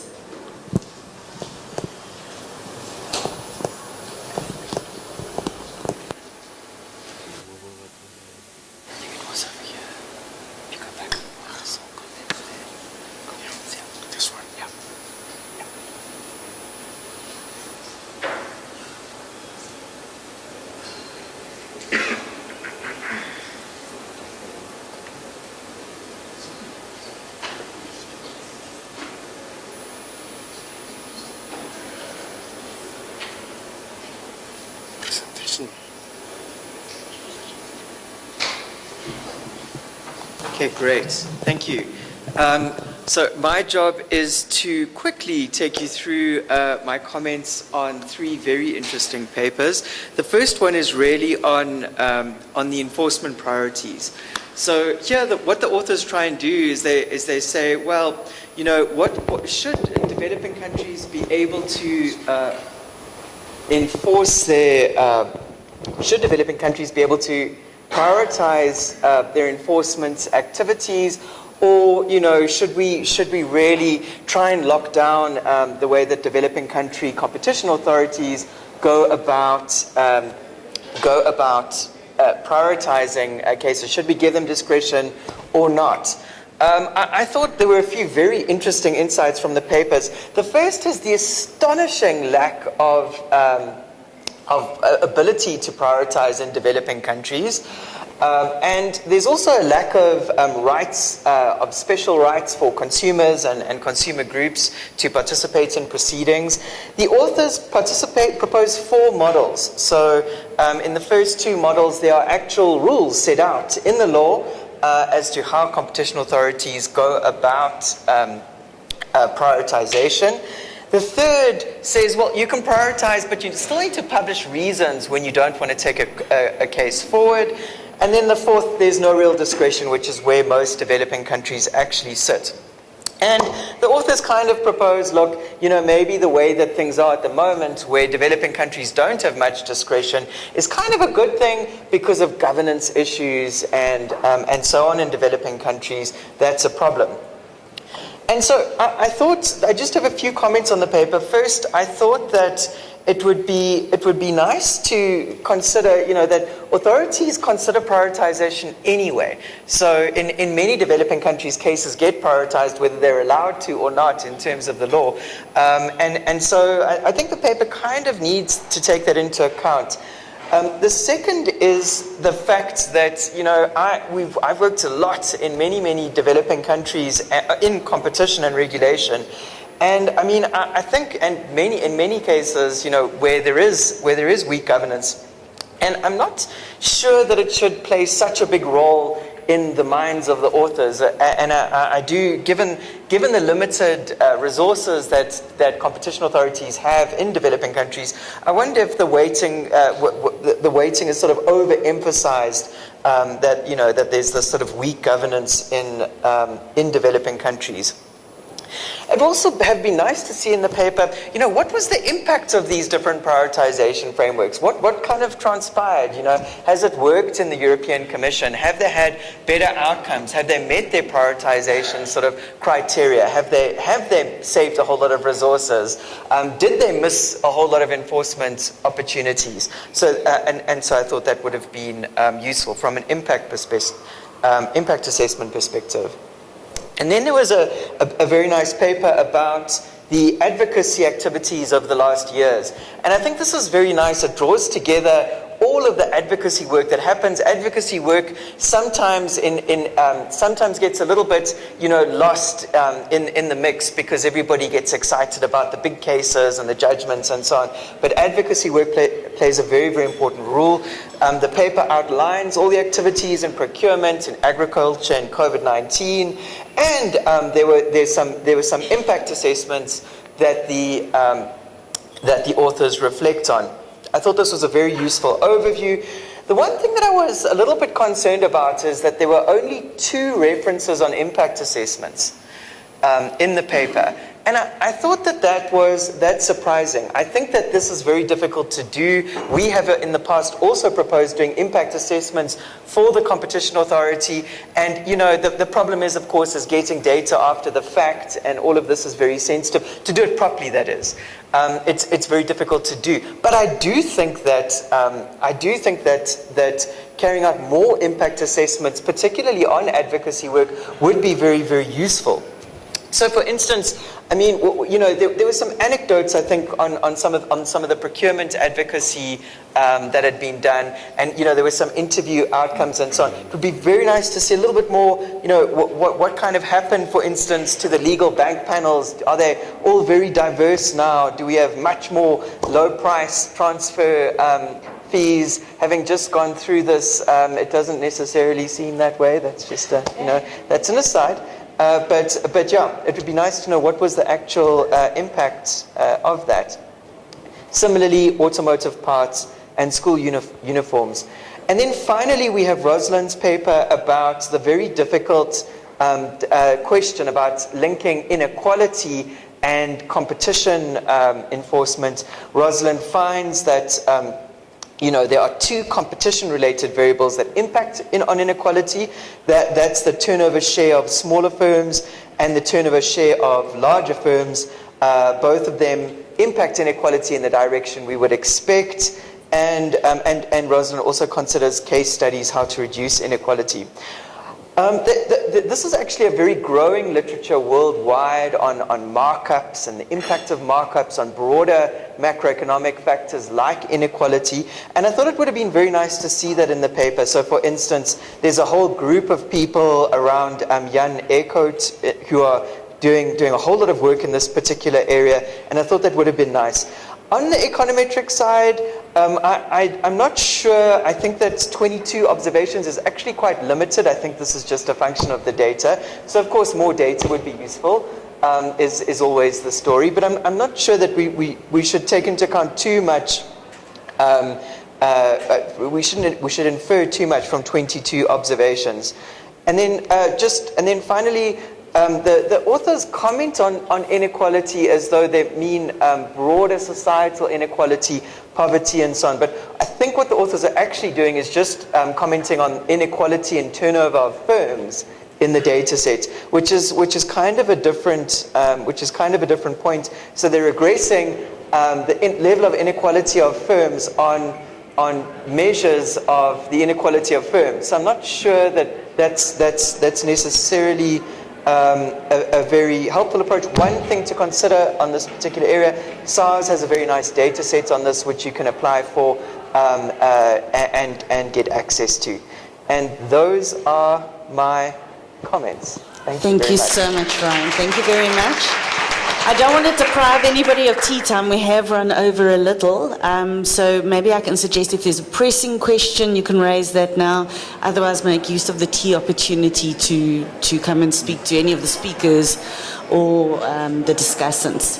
Is there anything anybody would like to raise? No? Everyone wants tea. Fantastic. Thank you so much for your attention. To the presenters, thank you for your papers. Discussants, thank you for your time and insight. Thanks, everyone. Cheers.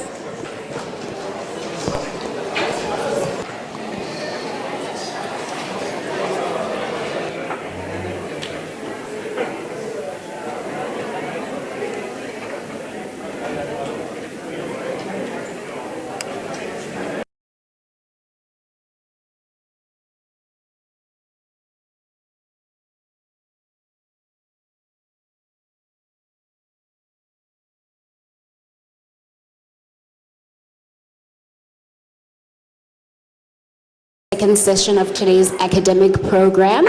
My name is Nonkululeko Mwekezi from the Market Conduct Division of the Competition Commission. To my left, I am joined by Raksha Darji, who is a principal economist at the Economic Research Bureau of the Competition Commission. And to her left is Professor Jonathan Claren from the University of the Witwatersrand. You are all welcome today.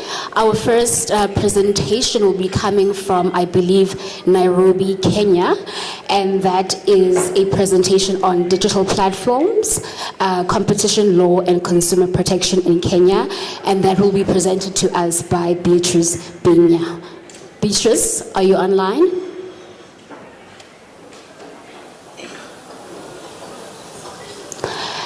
Each presenter will be given 10 minutes to present, and all the papers will be presented before the discussants come on board and discuss each of the papers. Each discussant has been given 3 papers in which to discuss, and then we'll have a question and answer session following the discussant's presentation. Beatrice, over to you and welcome. Okay, good afternoon to you all. My name is Beatrice. I'm from the University of Nairobi, Kenya, and I'm going to share my screen so that I can start off the presentation.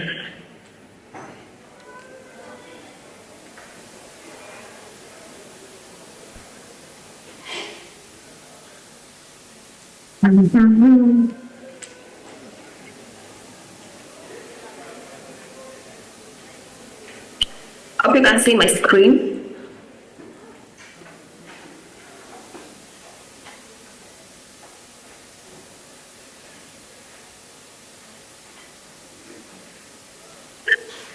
Okay, so I'm going to take you through my paper titled Digital Platforms, Competition Law and Consumer Protection in Kenya. And to start off, this paper is developed from the idea that after COVID-19, there was a disruption of the way we do our market, and therefore there was more need for online platforms by firms so as to increase their market and also to continue the operations. These are inventions led to data mining by marketers for information regarding their marketing strategies and also the alternative preference that the consumers required. And this led to a threat to consumer privacy protection. So firms, what do? They opted for ads or bulk SMS, which was more prevalent among the supermarkets and other wholesale outlets. So this led to, however, the way they were doing the SMSing and everything, they did not. Majority of them lacked consumer permission to send such information, which was an act of privacy infringement. And as Higgins in 2020 noted that some of the platforms gave access to the third party to access some private information. There was also an issue of chatbots, which is, for example, the Alexa in the Amazon. And now, based on the argument in Kenya, based on the Kenya social media landscape survey of 2020, we find that the WhatsApp users in Kenya are around 89%, while for Facebook users are around 81.7%. So that tells you about the penetration of these online media. But the issue that is being now raised in this paper is that there is an issue with rational self-disclosure, which cuts across trust and privacy. Privacy in terms of either the probability of your information being leaked to the public, creating a privacy paradox whereby the user may, if they become the victims, they may decide to exit the platform or not to use the platform, given that they lose the confidence in the platform. So the problem statement is that majority of the firms are opportunistic, in that majority of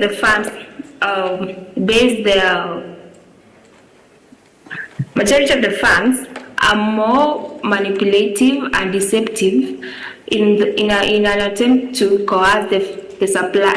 The customers to make purchases from them, and this leads to a confusion as the customers are being tied up in a trap whereby they're not so sure what they're going to buy because of too much information, which is either misguided or too much information which is being endorsed by celebrities. And now this one, brings up some major some, especially the ads or the pop-ups, which may be irritating, and also they may lead to data breach.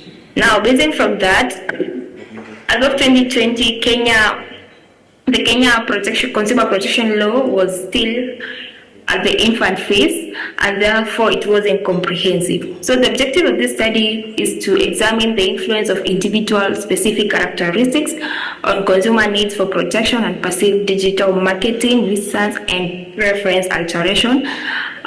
We also focus on the individual willingness to pay for protection in regards to their need for protection, perceived digital marketing nuisance and preference alteration, and then we try to seek a relationship between an individual's need for protection and the preference alteration. So, literature review. In terms of the theory that we ground this work on, I base my argument on the rational consumer choice theory, in that for every consumption a consumer does, there is preference. And these preferences are done based on the information that is available to them. And this information may be biased if, depending on how the information is being available to the consumers, and their conscious preference may be as a result of manipulation, either knowingly or not knowingly. Another theoretical argument is that in a strand of interactions, the consumers may choose to have certain preference or tests because some of their peers in that circle are also having that, and for them to have the sense of belonging, then they are manipulated to giving. However, the information that is available to the consumers changes over time, and now it's up to the firm now to ensure that they keep up to date, providing information to their consumers if they have to keep their market share. However, the consumers, again, based on their rationality, they will consume the goods based on whatever that will maximize their utility, and so they may become potential liars in that they give less information compared to all of the information, so that the bucket of disclosure is not conclusive. So in terms of empirical literature, we have a study done in Kenya by Elder in 2019 and found that product purchase intention significantly increased due to social media advertisement and the SEO, while in India, newspapers' advertisement significantly affected consumer behavior through conviction, awareness, and interest in a product. I'll go to the methodology. Then in this study we adopt the random utility model, whereby we follow McFadden in 1981, who found that when different alternatives are available, rational individuals choose alternative form when will draw what. McFadden in 1981 argues that based on the different alternatives that are available to a rational consumer, the consumer will choose whatever maximizes their utility. While Horowitz and others in 1994 argued that the preference across individuals are heterogeneous, and this allows for variation in taste. And so while we build on that, we adopt a one-time discrete space whereby we model a function of demand as a price with shift factors, which include location, income, gender, age, and frequency of purchase. Then we assume that a firm will incur cost in sending advertisement, in putting up advertisement, and also sharing the promotional SMS to the consumers, while consumers will argue that they require privacy protection, preference alteration, and advertisement. And now we narrow this down to come up with with these models, whereby the first model is on the first model is on the Facebook marketing ads. The second one is a model for alteration of consumers' final purchase decision by supermarket SMS. Then the third model captures the perceived SMS as a nuisance from newspaper. Then the fourth model is a perceived SMS nuisance from supermarket.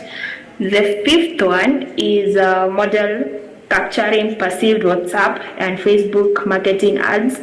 And then the sixth one is the perceived need for consumer protection. Our Y variable is are the ones that I've listed. Then our X variables are mobile ownership, age, subscription to supermarket product offer, newspaper breaking news, employment status, willingness to pay for protection against WhatsApp and Facebook infringement, then the intention to migrate to another online platform. So in this study we use uses a primary data that was collected between May 26th to July 1st this year, and we had a sample size of 34 WhatsApp users who are the community of University of Nairobi, ranging from the lecturers to the second year students. And then we employ the technique of maximum likelihood, whereby variables that don't have a concave that are not concave, we drop them. So in terms of results,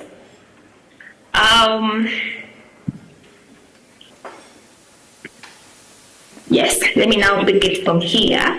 So in terms of results, we have the individual characteristics as shown here, and we find that gender, being a parent, age, employment and parental status has no significant effect on probability of purchase interference, either through coercion or willingly. Neither does it is not related to perceived nuisance of ads and need for protection. We also find that age and platform shift intentions significantly reduce the probability of disputing breaking news SMS nuisance. I also find that willingness to pay for protection reduced insignificant the probability of disputing newspaper SMS nuisance, and finally, breaking news SMS insignificantly increased need for protection. The results on indirect utility. I find that being a parent indirectly and significantly derives 0.45 utils, which was less compared to being a student and having experienced purchase interference by WhatsApp and the Facebook ads. In terms of product offer SMS, we find that it increases the indirect utility derived from neutrality to purchase interference by supermarket SMS at 0.05 utilities for every additional SMS. For those who are employed, were more likely to experience more utility compared to those who are jobless. In terms of willingness to pay, I find that those who are willing to pay for protection derived more utility than those who are not willing to pay. On the results on marginal effects, I find that the predicted probability shows that 54.7% of individuals agreed on need for protection, while 20.8% attributed SMS ads from newspaper, supermarket, and WhatsApp as nuisance. So the correlation analysis. I find a significant relationship between nuisance newspaper breaking news SMS and nuisance WhatsApp ad and Facebook ads, which was also had a significant effect for nuisance supermarket SMS and also the newspaper breaking news. In terms of need for protection, the need for protection had a significant moderate positive relationship with the nuisance ads, breaking news, and the purchase alteration from supermarket SMS. But the effect was insignificant but positive for purchasing alterations from WhatsApp ads and supermarket SMS. So in terms of summary, I conclude that individuals, though quite few are willing to pay for protection, it was insignificant,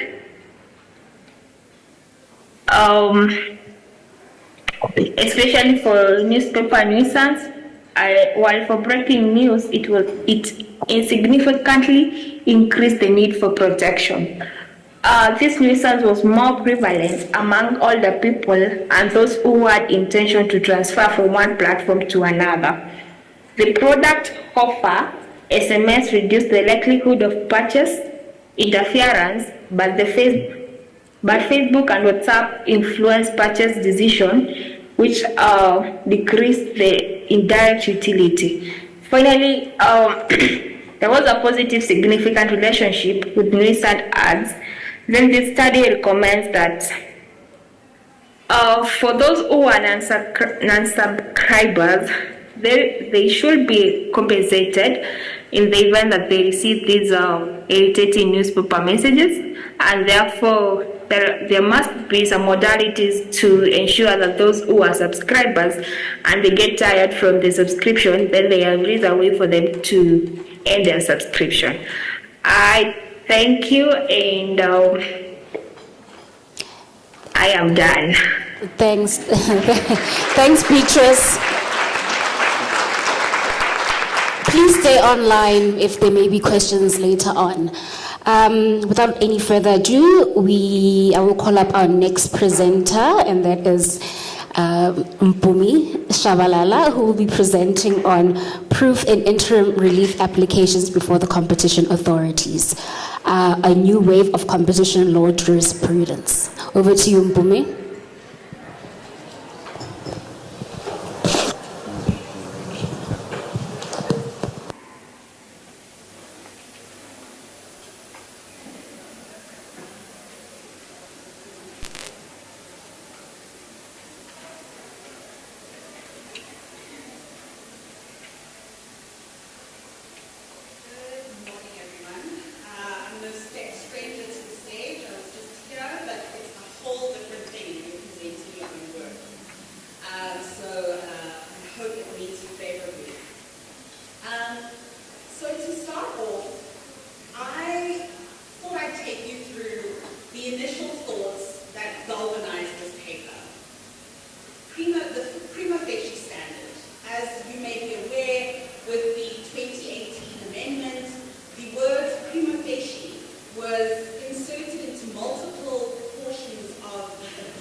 It's not possible to take recourse to how we've understood the term prima facie in other competition law contexts, and maybe that could inform how we should interpret prima facie in the new contexts, for example, in excessive pricing and where else the onus has shifted. And so that brings me to interim relief. Interim relief has introduced the prima facie standards without express reference to the words themselves, but in fact it was through the amendment in 2000 where before an interim relief order could be justified if it was reasonably necessary to prevent the purposes of the Act being frustrated. This standard was a balance of probabilities standard. And then after 2000, there was the introduction of a subsection which said, the standard of proof is the same as the standard of proof in a high court on a common law application for an interim interdict. And that's what snuck in the prima facie standard of proof. Now, the test itself has three components. evidence relating to the alleged prohibited practice, the need to prevent serious or irreparable damage to the applicant, and the balance of convenience. What's important to note about the statistics on the amount of interim relief applications both brought and granted is that there was a very interesting shift that happened in 2000. Prior to 2000, there were 5, and this is just 1999 and 2000, so we're talking 2 years. There were 5 interim relief applications brought, and 4 of those were granted. Then we look at what happened thereafter, and it would appear that the introduction of the Prima facie standard had a chilling effect on both the amount of interim relief applications brought and granted, because the next portion of time tells us about 2 out of 18 of those were granted. Now, if we look at the underlying data that I was able to scrape together up until November 2022, we can see a bar graph of the light blue representing the amount that have been granted and the dark blue representing those that didn't make it to the end, either because they were denied or abandoned or withdrawn. And what we can see, if we look at this in 5-year chunks, is we can see the first 5 years there's great activity, and it slows down over time. Between 2011 and 2015, we see not a single interim relief application being granted. And then in the 2 years from 2020 to November 2022, we see almost all of them having been granted by the tribunal. Of course, these statistics are just related to the tribunal outcomes and don't include appeals. So we're looking specifically on this graph at what happened in the tribunal. Now, just to take us back quickly, in case anyone is not aware, what is an interim relief application in the South African context? Because as we know, interim relief can be granted in various different ways in various different jurisdictions. The components in the South African context are that it is of the tribunal's power to grant, and the jurisdictional prerequisite is that there must be a complainant who's brought a complaint to the Competition Commission. This is because we understand interim relief as a preventative or corrective measure that's temporarily imposed prior to when the merits are determined. So this is supposed to be a holding pattern to prevent any irreparable damage, as the test kind of alludes to, prior to the merits having been decided. Because we're talking about a holding pattern and we're talking about urgency, there are truncated timelines. Also, because we're talking about urgency, no oral evidence may be adduced when it comes to interim relief. Although we are seeing an uptick in the amount of economic reports that are coming through interim relief applications as they get more complex. However, oral evidence is strictly not, according to the Act, allowed to be led. The appeal and review in terms of interim relief, any party can review, but if you want to appeal, it depends on whether you're the applicant or the respondent. The respondent has a higher burden to meet to be able to pass the threshold to have their decision appealed or reversed. And lastly, what the recent e-media case told us is that the timeline for this temporary relief, which according to the Act was either 6 months or the conclusion of the hearing of the merits of the matter, whichever is the shorter of the two, is the length of the interim relief period. The Act previously circumscribed that you could ask for one extension. This was challenged by parties in the e-media matter as being unconstitutionally denying the right to the courts, and it has been found to not meet constitutional muster in that context. So I would say the new standard is probably 6 months and as many extensions as you can justify pending the decision on the merits. Remember, this is still a temporary intervention, and a decision on the merits should bring a conclusion to the interim relief portion of litigation. So, back to the current test. Interim relief is allowed where it's both reasonable and just, And how do we understand those components? We understand that as encompassing a prima facie standard on the evidence relating to the alleged prohibited practice, the need to prevent serious or irreparable damage, and the balance of convenience. As I mentioned, we've seen this uptick, and part of what I wanted to uncover is in circumstances where the test has remained the same prior to 2018 and after 2018, what has changed? I had multiple different suppositions. I thought maybe it's the Amendment Act and the perception that the standards for amendment are a lot lower. As time has moved on with this paper, I think I've come to a slightly different conclusion. It's a more cynical one. I think it's because abuses just take too long. Interim relief, there are truncated timelines, as I mentioned, and also timelines applicable to the release of reasons. And so I think that this is the reason why most litigants are starting to look to interim relief for at least some kind of interim solution. But on to the prima facie test. What in fact is the prima facie test? The prima facie test is actually a test about the evaluation of fact. It's not a test about the evaluation of the law. And this was the first uncovering that really kind of blew my mind, because as we see from York Timbers, which is the locus classicus on the prima facie test in the interim relief context, is that you look at the facts alleged by the applicant.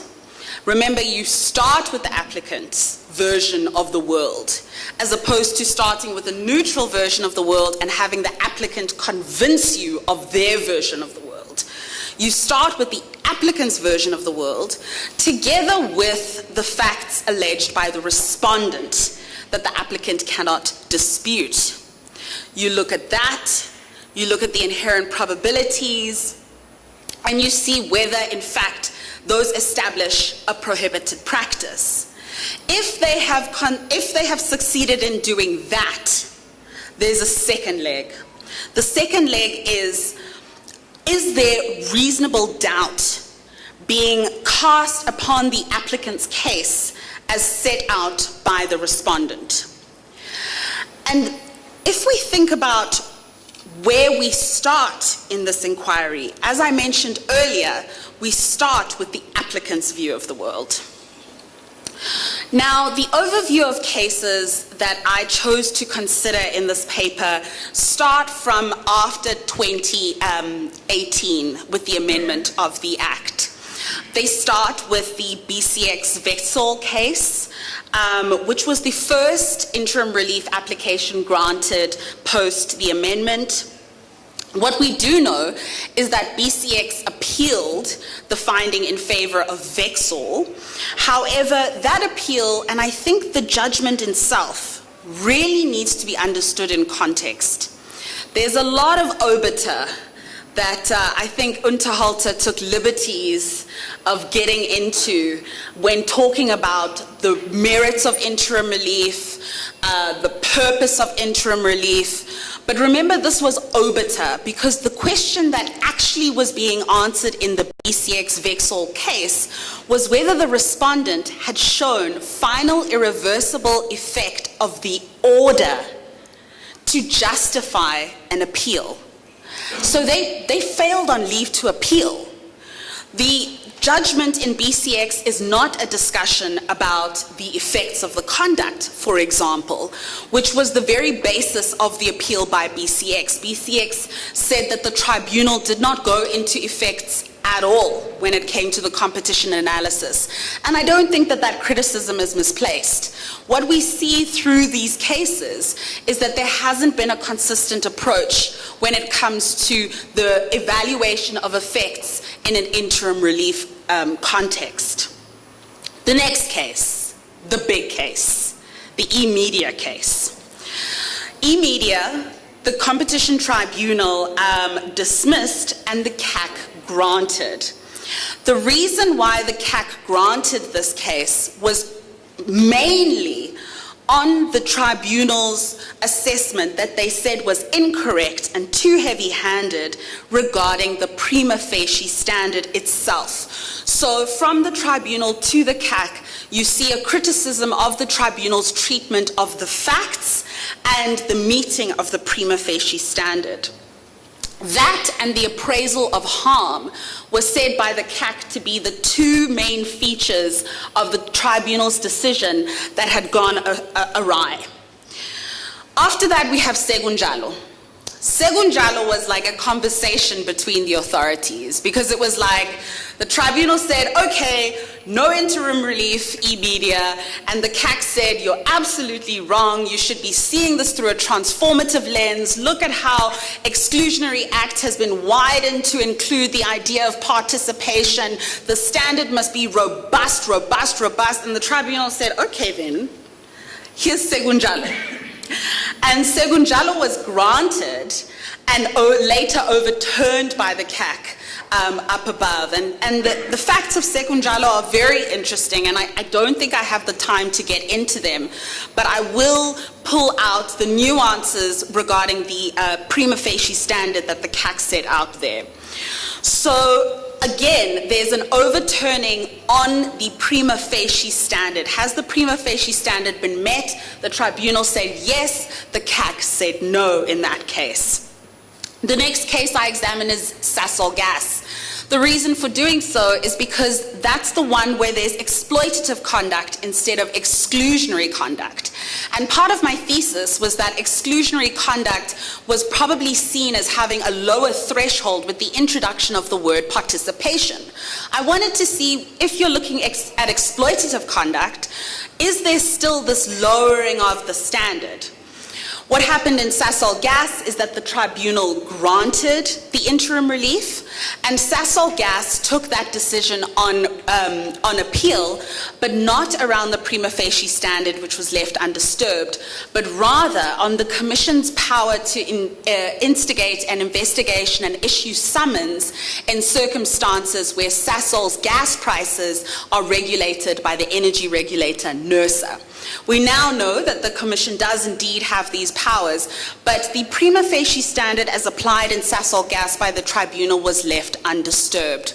What's important to mention about how the prima facie standard was treated in Sasol Gas is that I think there was unfortunately a slight elision between what is the prima facie standard in the interim relief context versus what is the prima facie standard in the High Court context. Despite the wording of the Act, which says that we import the High Court standards completely, rather what is said in York Timbers is that you shouldn't apply it like exactly as you would apply the High Court standard. For example, the leg of the test in the High Court standard, which says that you need to have sought alternative relief, is notably missing from the competition context, and in Sasol Gas it was sneakily reinserted, and I don't think that that's what was contemplated by York Timbers, the locus classicus. Finally, my paper considers GovChat and Wilek or Makarenge. GovChat and Wilek are interesting cases that were decided prior to e-media, didn't go on appeal all the way. Wilek was appealed, but the appeal was actually ultimately withdrawn. But very interesting sectors. GovChat is the digital sector. It related to conduct of WhatsApp and Facebook. And Wilek relates to intellectual property and a respondent's litigious attitude towards another market participant's involvement in that product market, and using as a defense the defense of their own intellectual property to justify their anti-competitive inducive conduct. 1 minute. 1 minute. Okay, so what I had wanted to take you through some of the jurisprudence that comes from the two cases that I think are pivotal on the prima facie standard in this new third wave, and that's the e-media case. I quickly just tell you what it has to do with. I'm going to skip through that. But the CAC has these words that I think we need to take into mind. Robust approach to the evidence. Too rigid an approach by the competition authorities may undermine the very purpose of interim relief. We need to take cognizance of whether there's clear and non-speculative and uncontroversial facts. And the one thing that I will just say about the way in which this test is framed at this stage is that if you read the tribunal's decision, you hear the tribunal skirting around determining issues of fact over and over again. Throughout the judgment, the tribunal says things like, oh, but we need a full hearing on the merits to be able to decide this, so the applicant's case is out. Oh, we need more oral evidence to be able to decide that point, so the applicant's case is out. And if we go back to what I said at the beginning, that's not the standard. You have to start with the applicant's worldview first, instead of waiting to be convinced by the applicant, which is the ordinary onus standard. So I'm going to push on to my conclusion page. Let me say one thing about Segunjalo. Segunjalo, what was said to be missing from the prima facie standard was a clear and proper theory of harm. So what we have at the top, or at least what we have from a permissive side on e-media, tells us the way that we need to kind of be quick, robust, clear and uncontroversial facts when it comes to the prima facie test. But then when it comes to Segunjalo, on the other side of the scale, it's saying, but you can't go all the way. You at least need a credible theory of harm to be able to sustain your cause of action. So my conclusions are that,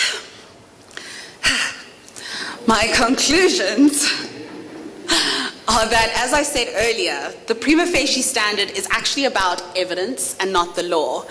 And in the interim relief context, what you're asked to do is look at the evidence of both the applicant and the respondent to galvanize a prima facie case.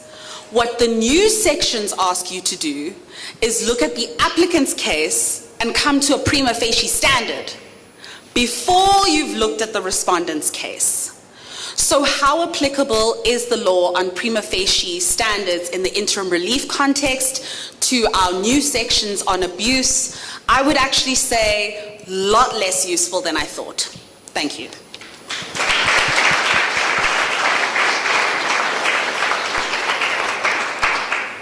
Thank you, Mpumi. Now we'll have a presentation by Christopher Fisher, Transforming Refusals to Supply in South African Competition Law. Please come up.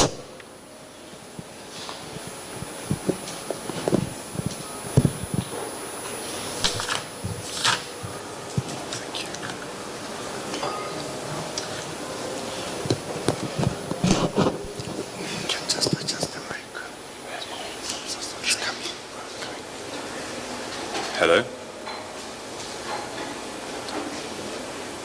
Slides just aren't showing. Should I push first? The slides aren't showing.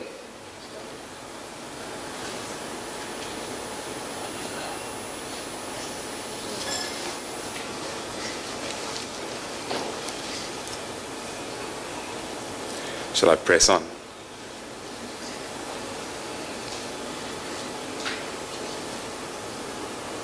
Okay.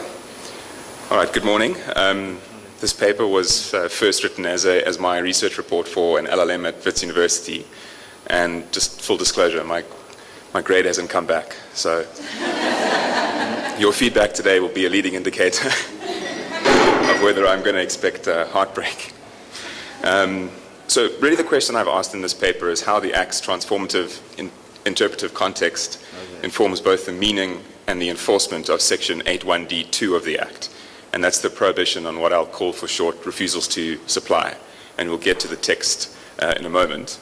And I think that the transformative context of the Act poses two challenges to the prohibition on refusals to supply. The one is a doctrinal challenge. And a doctrinal challenge in my terminology is going to be trying to find a normative framework that marries two goals in Section 8. 1D2, it's the concern for competition, but also the concern for protecting firms, small firms in particular, and often these two goals are seen as at odds in competition law. And I don't raise this in a vacuum. If some of us can think back to last year's conference, I remember an invigorating debate between advocates Wilson and Menenja on this particular point. This idea that small firms deserve protection in a traditional competition framework was seen as quite difficult to marry. So I think that this question is alive in our field. But there's also institutional challenges. So the remedy for a contravention of Section 81D2 is forced dealing. There's a supply relationship that is resumed or at least ordered by the court. And traditionally, the literature is quite clear that there are two forms of harm that this could cause to a market. Unintended consequences of chilling investment and incentivizing firms to free ride on the innovations of others. And there are institutional competence questions as well. Are competition authorities equipped to manage complex supply relationships that you'll have to put in place after a contravention is found? And here again, I don't think these challenges arise in a vacuum. In fact, all of our jurisprudence on refusals to supply take place as private complaints driven by individual commercial interests. So we don't have what I think to be the solution to the institutional challenge, which is a well-capacitated enforcer driving these cases. We often have maybe parochial commercial interests that are pushing forward cases under refusals to supply, and that might be dangerous for market disruption in the event that they succeed. So that's the text of Section 81D2, and for those who haven't had sight of it in full, it's the prohibition of a dominant firm from refusing to supply scarce goods or services to its customers or competitors if that causes an unjustifiable anti-competitive effect. It's a mouthful, and I'll try and break it down as it goes along. But when I think of the Act's transformative interpretive context, I think of two sections or two pieces of the Act's text in particular. One from the preamble that says that the Act is out to provide all South Africans equal opportunity to participate fairly in the national economy, and Section 2E of the Objects Clause, which says that the Act is out to, among other things, ensure that small and medium-sized businesses have an equitable opportunity to participate in the economy. And that word equitable, I think, is going to be something conceptually important for the argument I try and develop. So why is there a doctrinal challenge? Let's start there. Why is there a doctrinal challenge with Section 81D2? And it comes straight from the text. It's not an abstract philosophical question. There's no public interest provision in Section 81D. The anti-competitive effect seems to be the primary normative concern if you look at the text. And this seems to be an intentional omission by Parliament, because if you look at our merger provisions, clearly a public interest question. And if you look at another abuse of dominance, price discrimination, there's a self-standing concern for small and medium-sized firms laying bare. So it seems as though the legislature left out these bold public interest concerns in Section 81D. So we have to find a conceptual home for participation and equity under the umbrella of traditional competition concepts. And I think we can do that. I think it's actually relatively easy using traditional competition law concepts. And I propose a three-step solution. Two of the steps rely on the notion of allocative efficiency. And I'll try and define it in a moment. But what I want to try and use that notion to do is form the basis of a notion of equity in competition law. And because it can form the notion of equity in competition law, I want to say that it's really the goal of Section 81D2 to produce or at least optimize allocative efficiency. And then the third step is to embrace a broad church of theories of harm. And I think we've seen the mistakes from the appeal court that I'll try and highlight in interpreting which theories of harm apply under Section 81D2. So what is allocative efficiency? I think there are a lot of broad formulations of allocative efficiency, but what I find quite powerful in the notion is the idea that a market becomes more allocatively efficient the better the distribution of goods and services among the customers or the consumers of that good in the market. And we can also insert terms like social welfare into the notion as well. So I think that there's something quite powerful in the notion that the more allocatively efficient a market gets the more consumers the more consumers sort of have access to the resources that they desire. And all I think we need to do to bring small firms into the fray is to view them as beneficiaries of market allocations and not just end consumers. small firms as well as end consumers are important actors in the supply chain. And once we see them as part of allocative efficiency, I think we can find a home for them in a very traditional competition law framework that tries to maximize allocative efficiency. So how do we get allocative efficiency as the goal of Section 8.1(d)(2)? I think it falls straight out of the text. So you've got to do three things as a complainant in your first stage in building a refusal to supply case. You've got to show that there is a refusal in the first place. You've got to show that the good or service at issue is scarce. And scarce here is a broad term. It's not just difficult to find. It might rely on unreasonably replicable infrastructure. So we can ask small firms to build their own supplies. We can ask firms to, but sometimes it's going to be unreasonable to do that. So I think the notion of scarcity is quite deep here. But then the third thing you have to show is that it is economically feasible to resume that supply in the first place. And I think if you can build that case in stage one, you've shown an allocative efficiency that is caused by market power, which is really what we want to avoid in competition law. And why is it caused by market power? I think that the third step is the key one. Feasibility. Sometimes a dominant firm may have a reasonable capacity constraint, and that's why we can't get the firm to distribute the good. But if it is feasible, we don't have a capacity constraint that's causing the allocative inefficiencies. So it's correctable. And it's a symptom of market power, in my view. So we know then that we can't just stop at stage one. There has to be some sort of anti-competitive harm.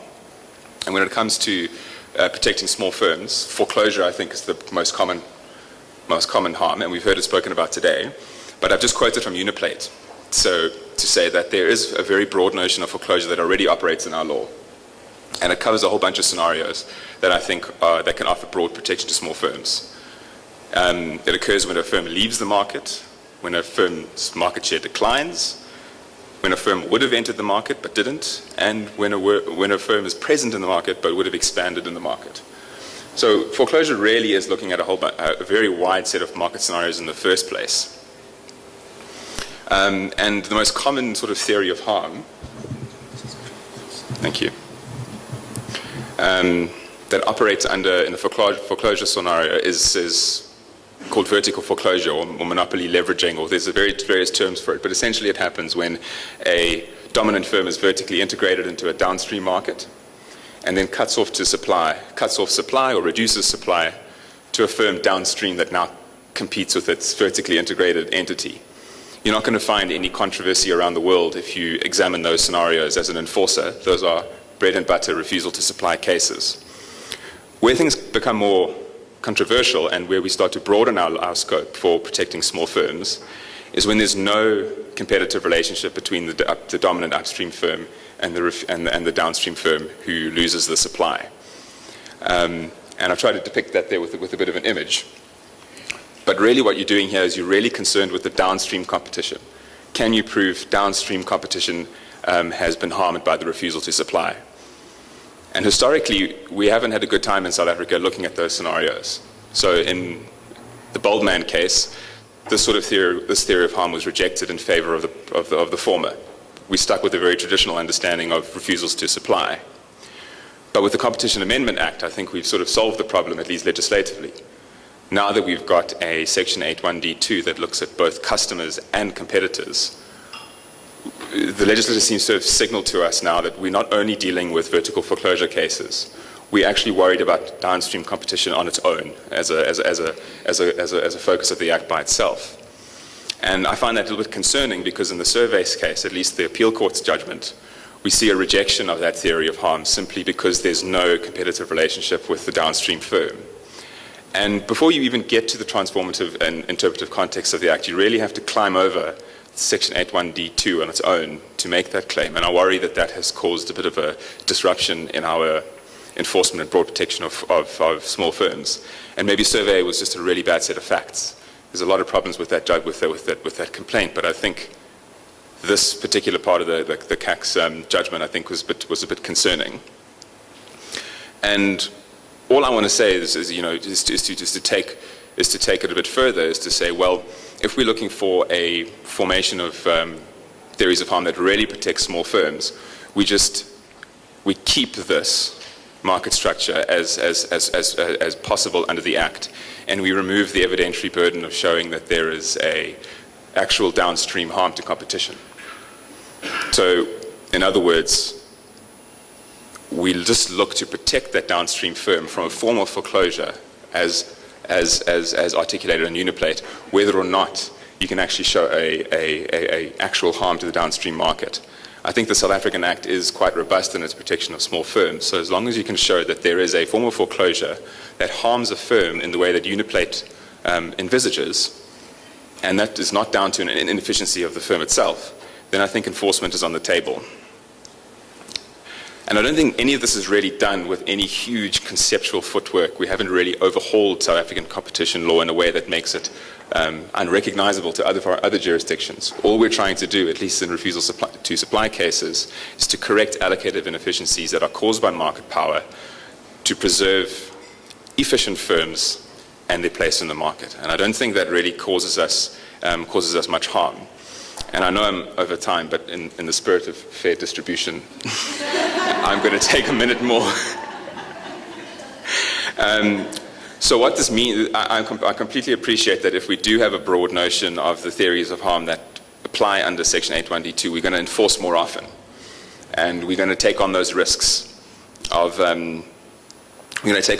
chilling competition and managing complex supply relationships more often. But I don't think that's something we can avoid as a South African system, when it's what our law requires. And I've just drawn on an academic's work, Eric Hovenkamp. He's got a framework for forced dealing that I think is quite helpful in South Africa, particularly with the recent eMedia case. And he says that what's really important for chilling investment is to make sure that your enforcement doesn't disrupt the refusing firm's upstream market power. And a rule of thumb, he says, to figure out when that's the case, is whether there are pre-existing supply relationships that existed between that dominant firm and the complaining firm. And this matches the facts of eMedia 1 and quite closely, because there was a pre-existing relationship with eMedia.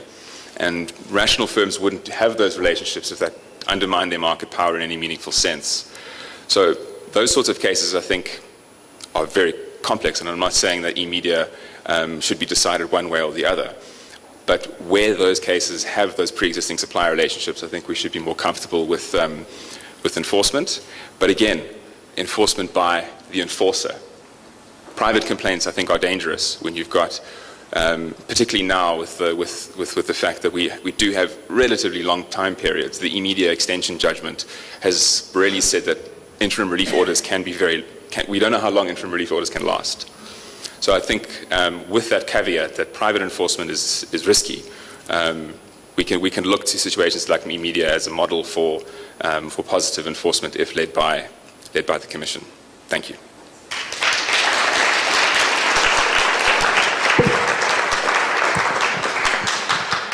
Thanks a lot, Christopher. Next up is Nomasomi Ngonyama, who will be presenting on competition and pricing strategies in South African townships.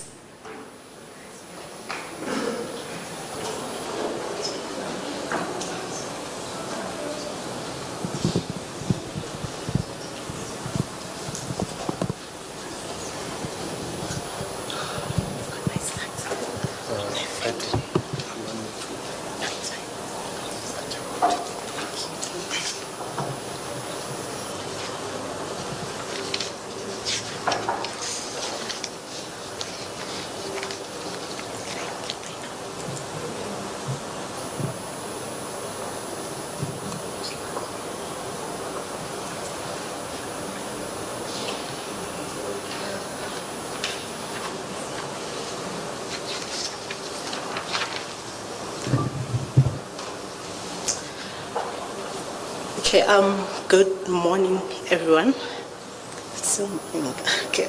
Good afternoon, everyone. My name is Nomasomi Ngonyama. I'm from the University of Fort Hare in the Eastern Cape, and I've co-authored a paper with Simatele and Chaka, and the title of the paper is Competition and Pricing Strategies in South African Townships. Okay, so what motivated this paper was mainly first the contribution of small businesses to township economy, and we know how much they contribute to the development of townships. Okay, they also play a critical role in driving economic development and community development. And then there's also studies that estimate that there's a contribution of about 100 billion annually to the national GDP that is contributed by small businesses in townships. And then what also motivated this paper was the competition between local and foreign businesses in township. As we know that there has been quite a number of foreign businesses that have entered the market, and we also wanted to understand the importance of competition in business, for businesses in township, and also what do we know about SMMEs and how they compete in township. We also want to understand their pricing practices in South African townships. In terms of the problem of statement of the problem, there has been ongoing debate over the impact of foreign-owned businesses and its impact on residences and township at large. We know that many local and many locals have been complaining about how these foreign businesses have taken over to an extent that some of the South African businesses have exited the market. However, there's a lack of discussion on whether the competition is fair or not. That has not been discussed, and that's what we want to understand in this particular paper. Most literature does highlight the benefits of foreign-owned businesses, such as employment creation, and also the fact that foreign businesses are outcompeting the local businesses. And the main argument over that has been that the foreign businesses does a collective buying when they buy their goods and services, which allows them to sell their goods and services at lower price, which attracts more customers for them. But the question of whether these businesses in township, especially those ones that are run by foreign nationals, employ pricing that constitute unfair competition has not been answered. And that's what we are trying to answer in this particular paper.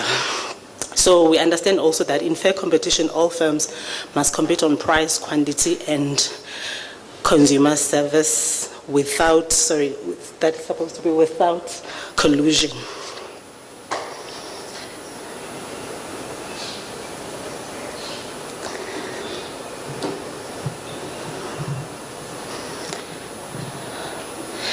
Okay, and then in terms of literature, most literature has focused on spaza shops in townships, and some of literature include the food retail in the townships. And then there's also been some research that has focused on how the large retailers such as Boxers and ShopRites affect the small businesses in townships.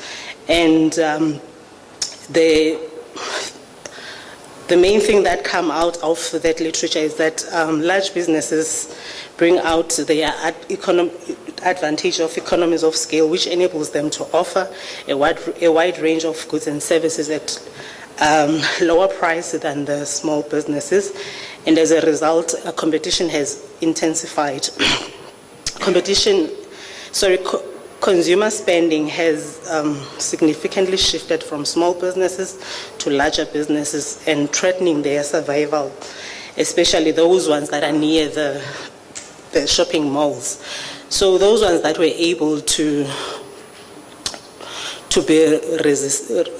to stay in the market because of the fact that they were able to use innovative strategies that allow them to remain in the market.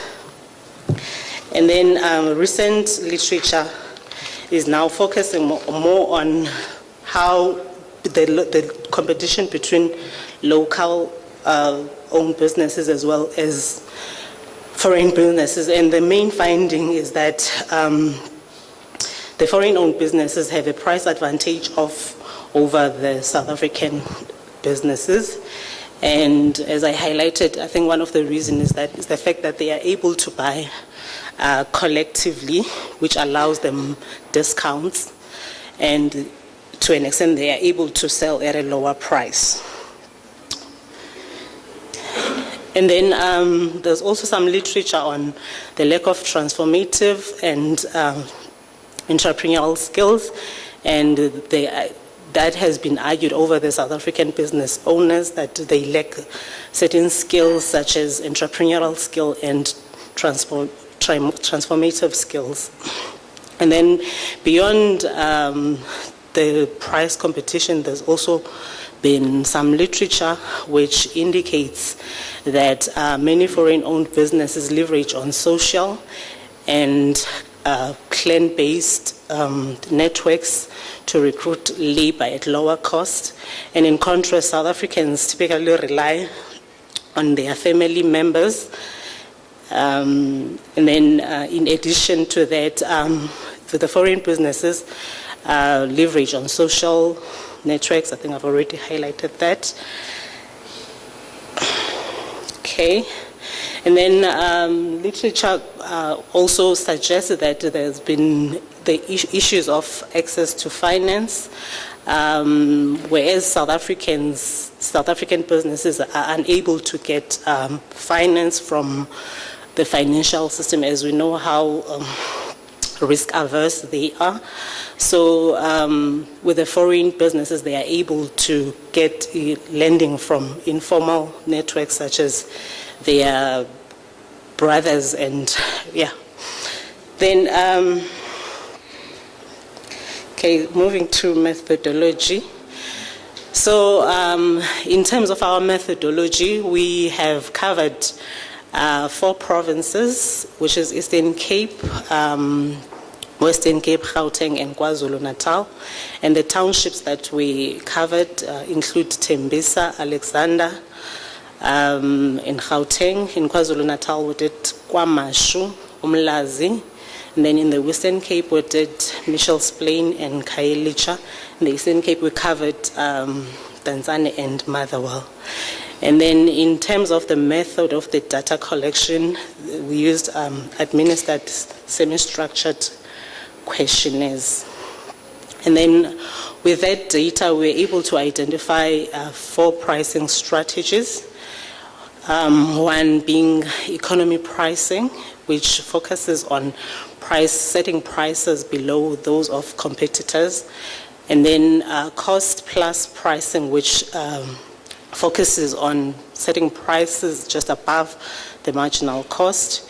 And then competitive pricing, which focuses on setting price according to what other players are setting in the market. And then the 4th one is the predatory pricing, which forms part of setting prices below those of the competitors, which also drives competitors out of the market. Okay. And then the variables and the measurements. So the variables that we have used include gender. So these are the explanatory variables, with pricing choices being the dependent variable. And then we've got education, which is measured by the level of education, whether primary education, secondary education, post-secondary, or degree. And then also we taken into account the age of the firm, that is how many years has the business been in operation. and then the age of the owner, and then the nationality of the owner of the business, and then whether businesses share information amongst themselves, and also credit, whether businesses do give their products on credit, and then the location. So we employed a multimonial logic model, and that model is more suitable for our dependent variable because it is categorical. And the model is used to estimate the probability of the category membership in the dependent variable, in this case, which is the pricing strategies of our model, and based on the multiple explanatory variables, which are either continuous or categorical.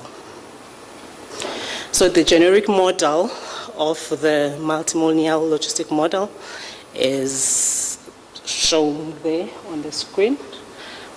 So we've got the dependent variable being the pricing strategies, and which is a function of those variables which I've discussed in the previous slide.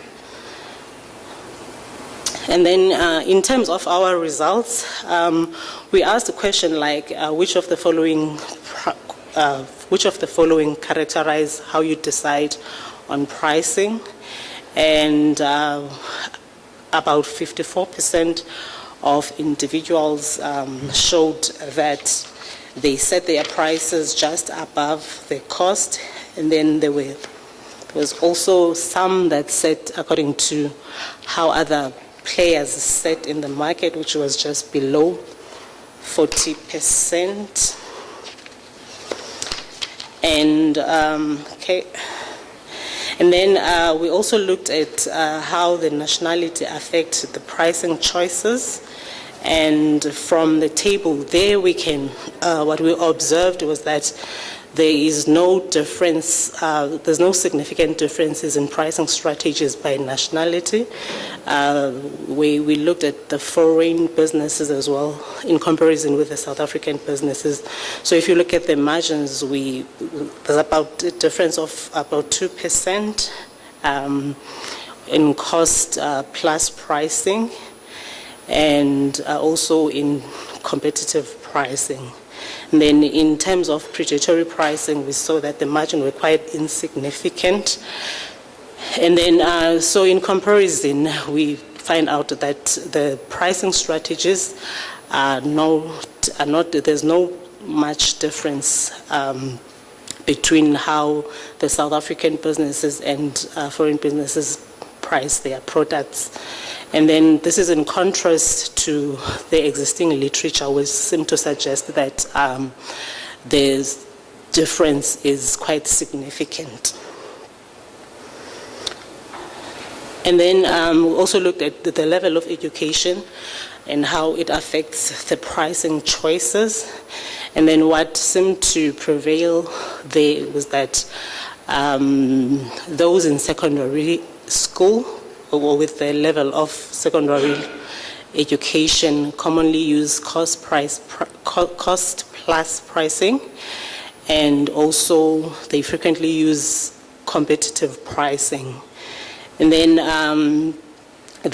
those with the primary level of education tend to use cost plus pricing predominantly. And then the market rate pricing is less used in that regard. And then we also looked at the age of the firm and trying to understand how does it affect the pricing strategy. And then we found that firm age is a key factor in influencing pricing behavior. Then in terms of the different categories, we saw that the pricing strategy that affects age is the cost plus and economy and predatory pricing. And then we saw also that the age effect as the business ages, they're likely to employ a cost-plus pricing, and there's a likelihood of a decrease in adoption of economy and predatory pricing. And then we also look at gender, and the results show that male businesses tend to use more of competitive strategy in terms of their pricing, which was significant at 10% level. And then also cost plus pricing is less likely to be used by males. I think I've already touched on this.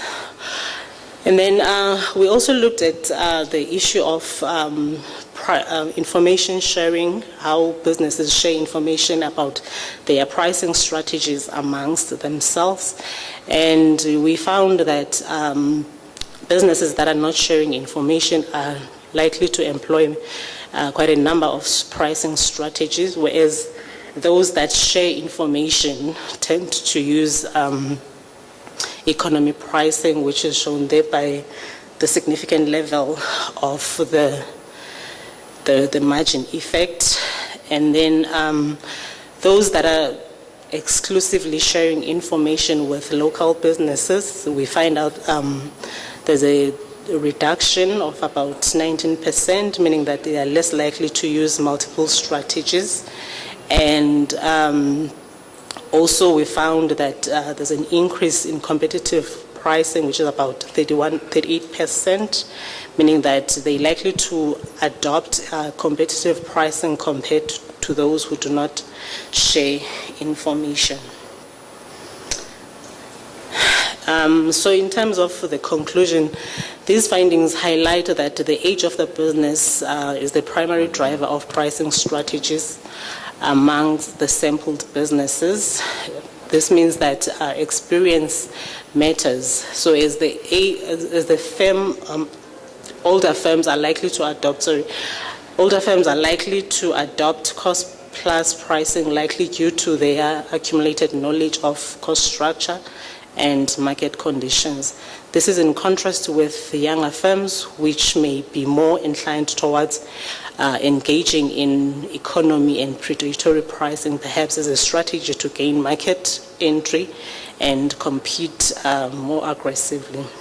So the implication of these results is that as businesses mature, they tend to move towards a more stable and sustainable pricing strategy, reflecting a deeper understanding of their market environment.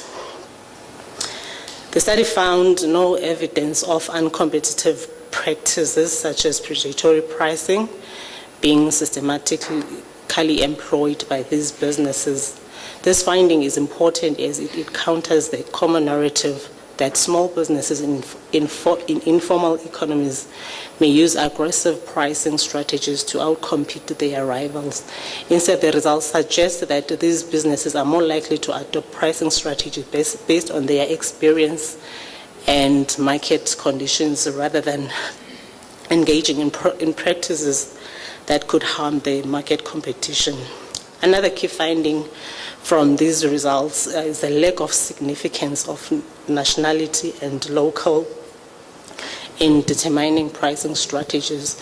So while previous studies seem to suggest that this was significant, we found no evidence of such in our study. Thank you so much.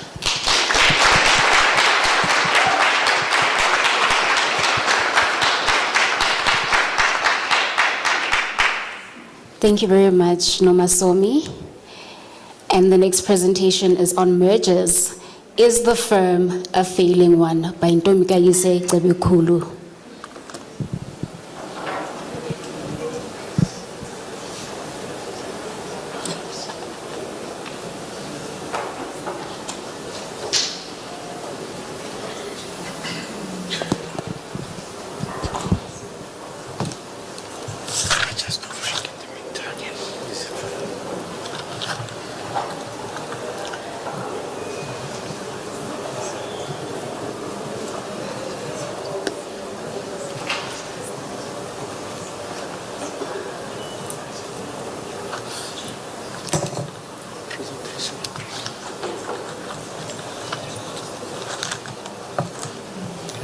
Okay, I think so.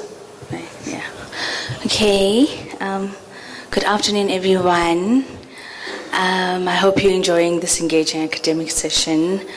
I know I am, if I'm not confused, but for the most part, I'm really engaged. Okay, I will be presenting my paper on Is the Firm a Failing One? My name is Ntomgai Setsebekhulu. I am a financial analyst with the Economic Research Bureau's division of the Commission. Okay, so basically, the title of the paper is The Firm a Failing One, and naturally emanates from the failing firm defense. And essentially, the defense is used to allow seemingly anti-competitive mergers to arguing that, the harm to competition will ensue regardless of whether we allow the merger or not. And while allowing it will provide a preferable alternative, which is mainly maintaining commercial activity and preserving employment.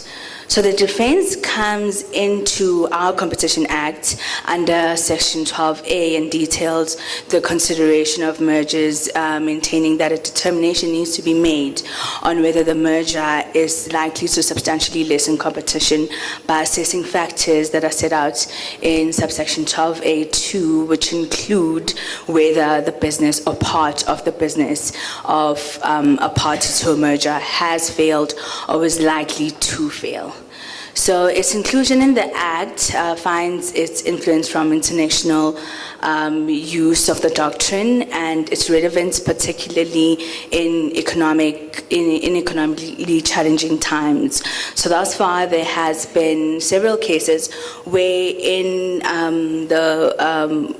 our competition law the defense has been raised, but there has been less instances where the defense has been actually successfully applied. And so, as you may recall, the failing firm defense, okay, I have slides. So the failing firm defense basically has 3 requirements, and we find this from the Santam Emerald merger, which I have to say really was the Beyonce of the mergers that I considered. There was so much to work with. So the first requirement that is needed to prove the failing firm defense is whether the firm is a failing one. And so the second one is the reorganization of the alleged failing firm is not a realistic option. And thirdly, a less anti-competitive outcome than the proposed transaction is absent. So basically, as my title states, I mainly focus on the first requirement of the firm is a failing one. So my logic behind the paper was that there's still quite a bit of uncertainty when it comes to establishing whether a firm is truly failing. I mean, what does a firm that is failing look like from face value? And, of course, businesses and industries are not alike and may not necessarily display failure in the same way. And so the main question around the paper is, what does, especially from the perspective of a financial analyst, right? What does the financial position of a firm that is failing look like? And so this, I think, is critical in considering the holistic defense. And so, as well, of course, as further rationality to the paper is the Santam Emerald merger, which basically states the tribunal decision thereof, which states that the task of competition authorities is really to assess whether a claim that a firm has failed or is likely to fail is genuine or it's simply a contrivance to obtain approval for an otherwise anti-competitive merger. So this is the question in essence that this paper seeks to address. So along with the theme of the conference, because I'm in theme like that.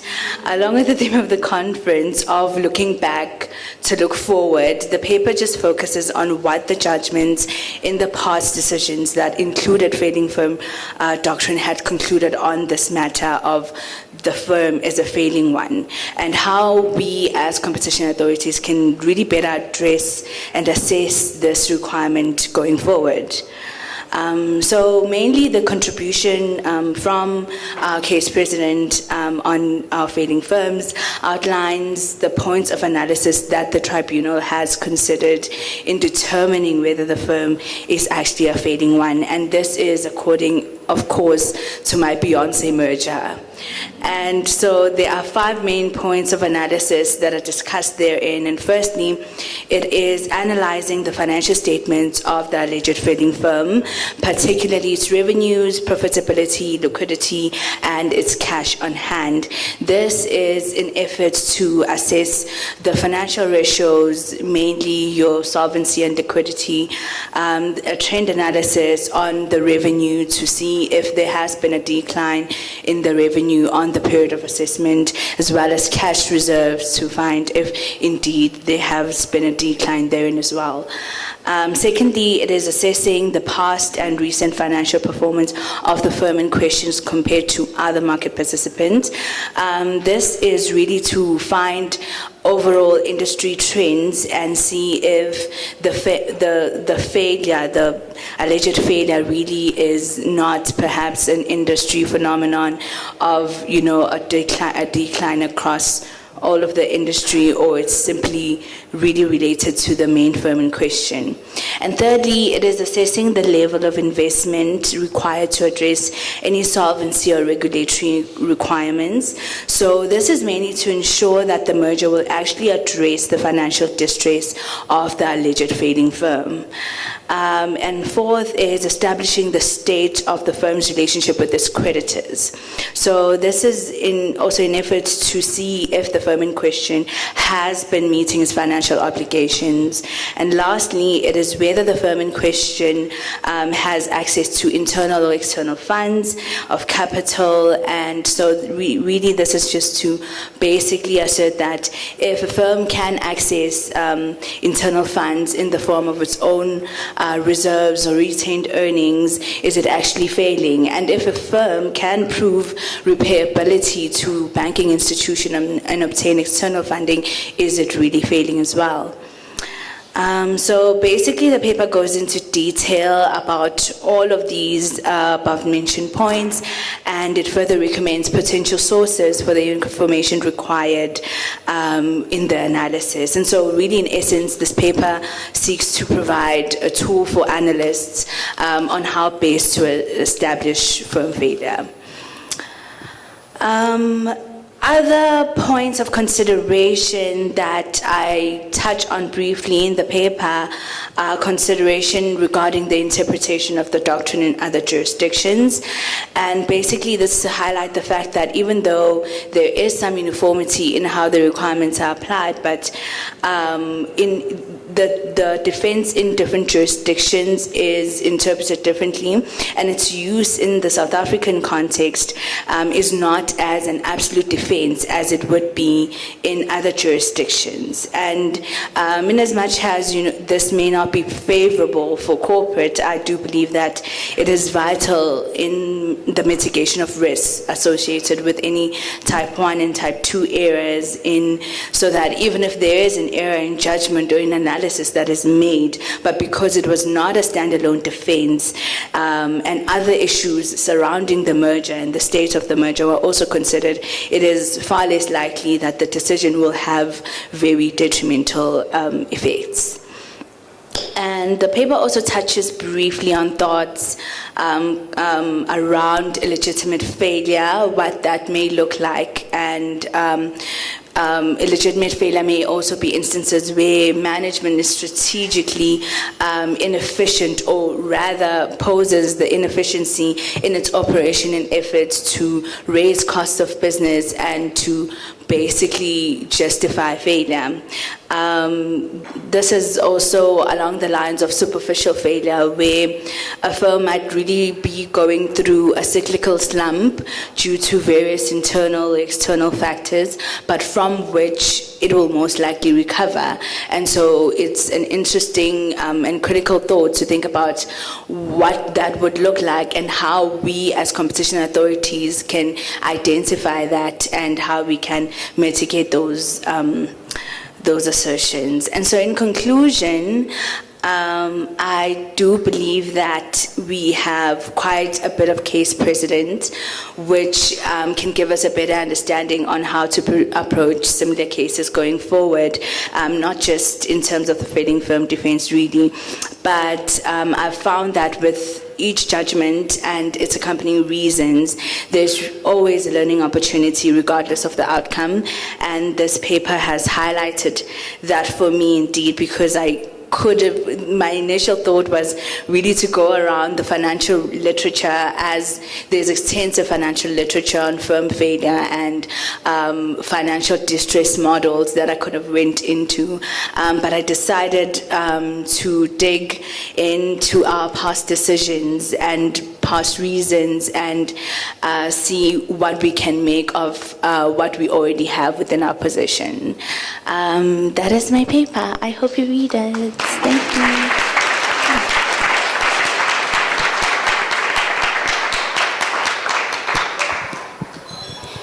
Thank you, Ndomikayise. And then finally, we have Precious Ndlovu, who will be presenting on competition law and consumers' constitutional socioeconomic rights, the case of access to healthcare in South Africa.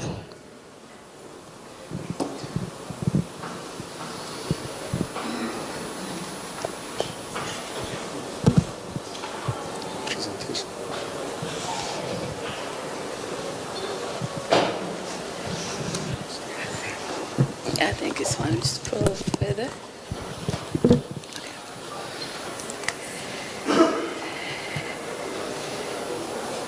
Good afternoon. I'm going to speak on competition law and consumers' socioeconomic rights. So I'm the last one. So I'm going to make it as quick and painless as possible and move on away. So what I'm going to do is I'm going to tell myself, and then I shall be able to stop when my alarm goes off. Okay, so we shall get this show on the road. Okay, so I quite liked this quotation here, and it kind of contextualized my research and my writing of this paper. And as I wrote it, I'm under no illusions that competition law is kind of the solution to the health problems, or healthcare rather, or access to it. I know that there are other areas of law that also address that. For example, in international trade, you've got trade agreements that allow for compulsory licensing, and they've been used before in the past. And also, perhaps in the context of administrative law, you might also indirectly enforce these socioeconomic rights. For example, if you're seeking judicial review under the Promotion of Administrative Justice Act, and then you can also do that directly, relying on constitutional litigation.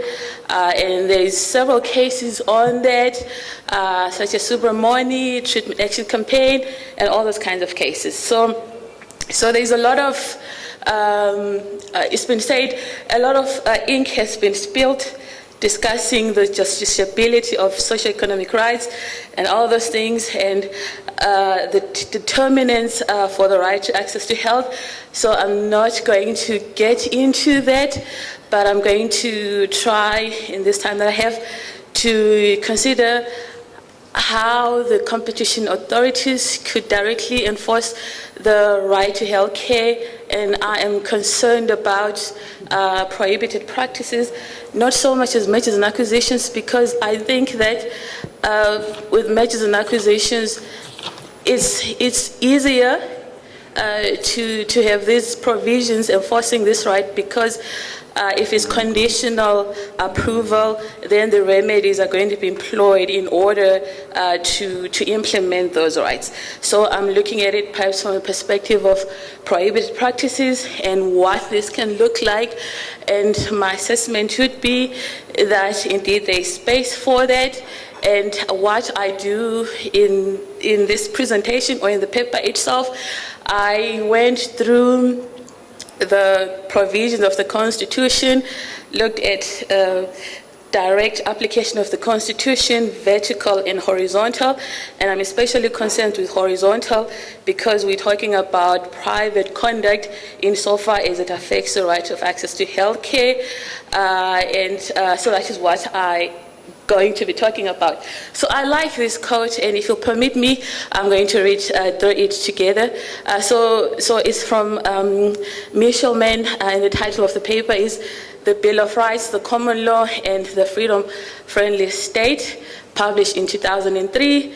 And according to him, he makes the point that the highly valued interests of persons that bills of rights are meant to secure against infringement stand roughly in as much danger of infringement by other natural persons and private organizations exercising rights, powers, and privileges and immunities conferred to them by general law as they stand in danger of infringement by lawmakers and officials exercising special powers of the state.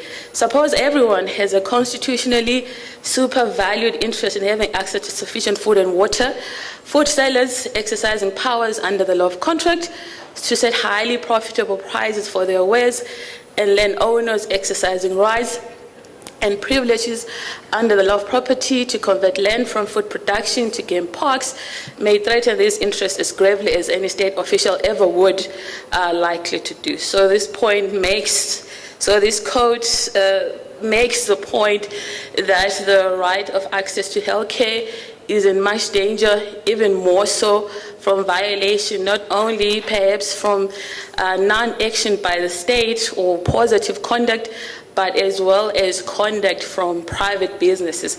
And here one would have to, if one is then applying the Competition Act, as we all know, that conduct must pass the Section 3.1 muster as in its economic activity, then we would have to consider what kind of remedies are we going to implement. So I'm going to move on to the next slide. So I think that when it comes to competition authorities, insofar as the realization of socioeconomic rights is concerned, specifically this one, I would think that competition authorities don't have the handicaps that ordinary courts would have. So in constitutional litigation or administrative law, you would ordinarily usually hear judges or courts speaking of judicial deference in the sense that they do not want to interfere in the province of the executive, and then sometimes you would have the separation of powers principle being used as a way to try to not prescribe how the state should allocate its resources.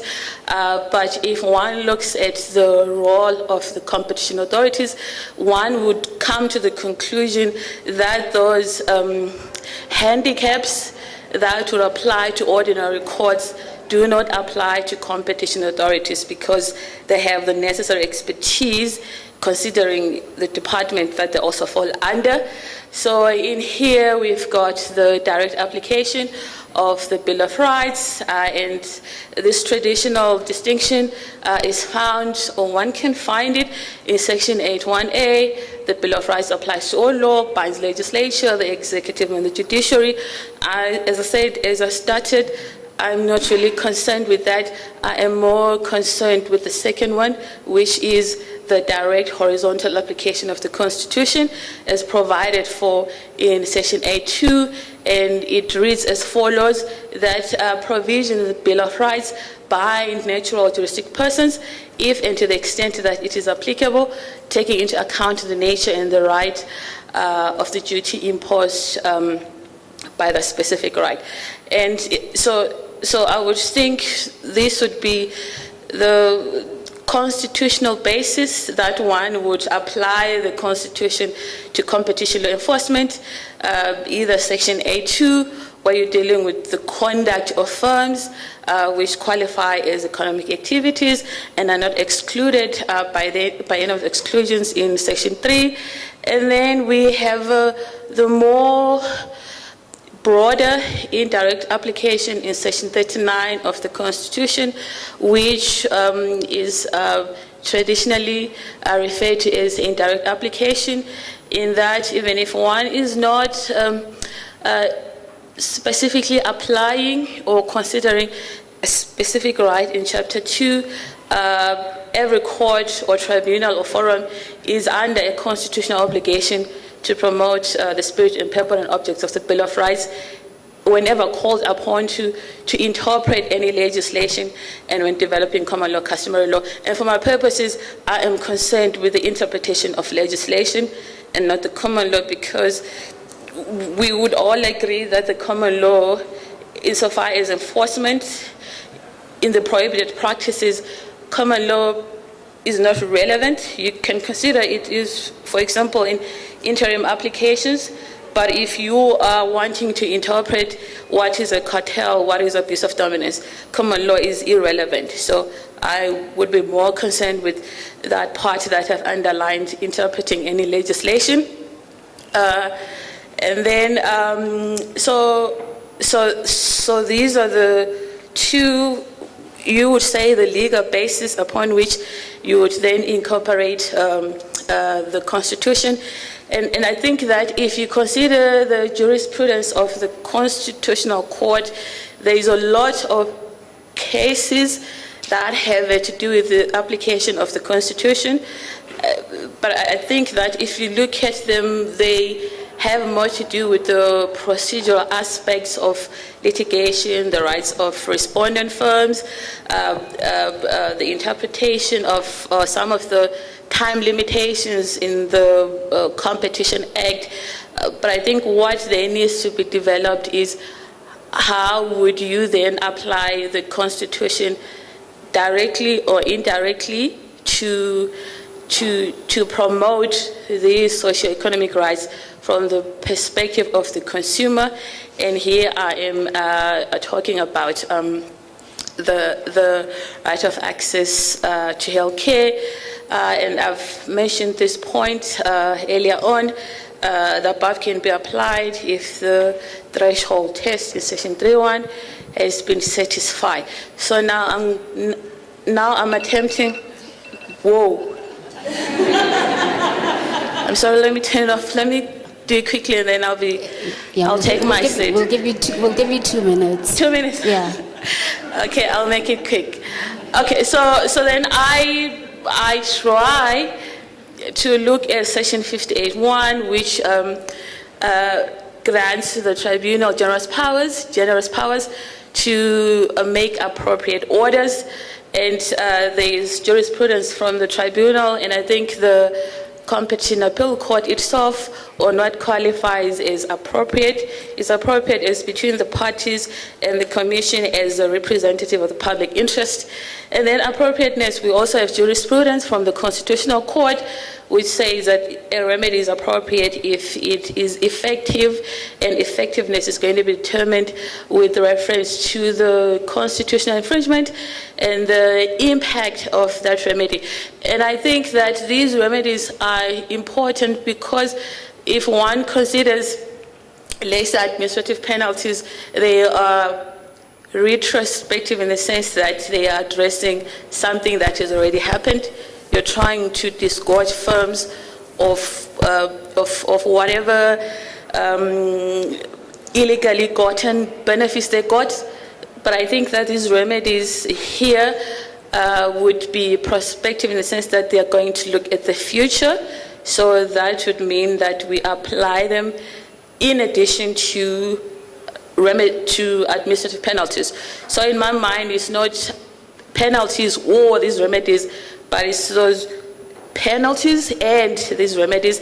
And then I also want to touch on quickly before I sit down, Section 38, seeing as we will be in the event that a specific right is directly relied upon, Section 38 identifies the categories of persons who may approach a court seeking a remedy for the vindication of a fundamental right. The first one is persons acting in their own interest. I would make the point that perhaps this category may not always apply to competition law litigation because, of course, I understand that after the Commission completes its investigation, it can issue a non-referral and that party can proceed. But I think that considering the kind of resources one must have in order to build a case, the first one would almost not exist. And then persons acting on behalf of another, I would argue that this would apply to the Commission. Persons acting in representing the public interest, precisely what the Commission does. An association acting in the interest of its members does not apply to the competition authorities. And then, yes, let me do this now and I'll sit. Okay, I promise. So much for your time. Listen, I promise I'll sit down after this. Okay, so and then here we've got Section 43D1, which gives authority to the Commission to take action in relation to removing adverse effect on competition, take any remedy. So the way I interpret that is that potentially the Commission can use this under indirect application because there you are not interpreting a specific right, and also because Section 39(2) speaks of a court, a tribunal, and a forum. Depending on how you interpret forum, if you give forum a generous interpretation, then you can include the Commission. If you narrow it down, you would exclude it. But I think that even if you take the narrow interpretation, the Commission can still make those remedies because Section 43D2 then makes provision for the tribunal to consider that remedy, pretty much in the same way that we would deal with settlement orders, which become consent agreements after they've been negotiated by the parties and are approved by the tribunal. I think I will stop there. Thank you. Thanks, Precious.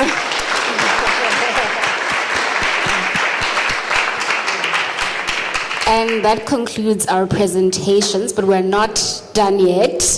We still have our discussants who will take us through 3 papers each, and then we'll have a question and answer session right after that. Raksha? Thank you. Okay, so the first paper that I'll talk about is Christopher's one on transforming refusal to supply in South African competition law. I think this was a very insightful and thought-provoking paper.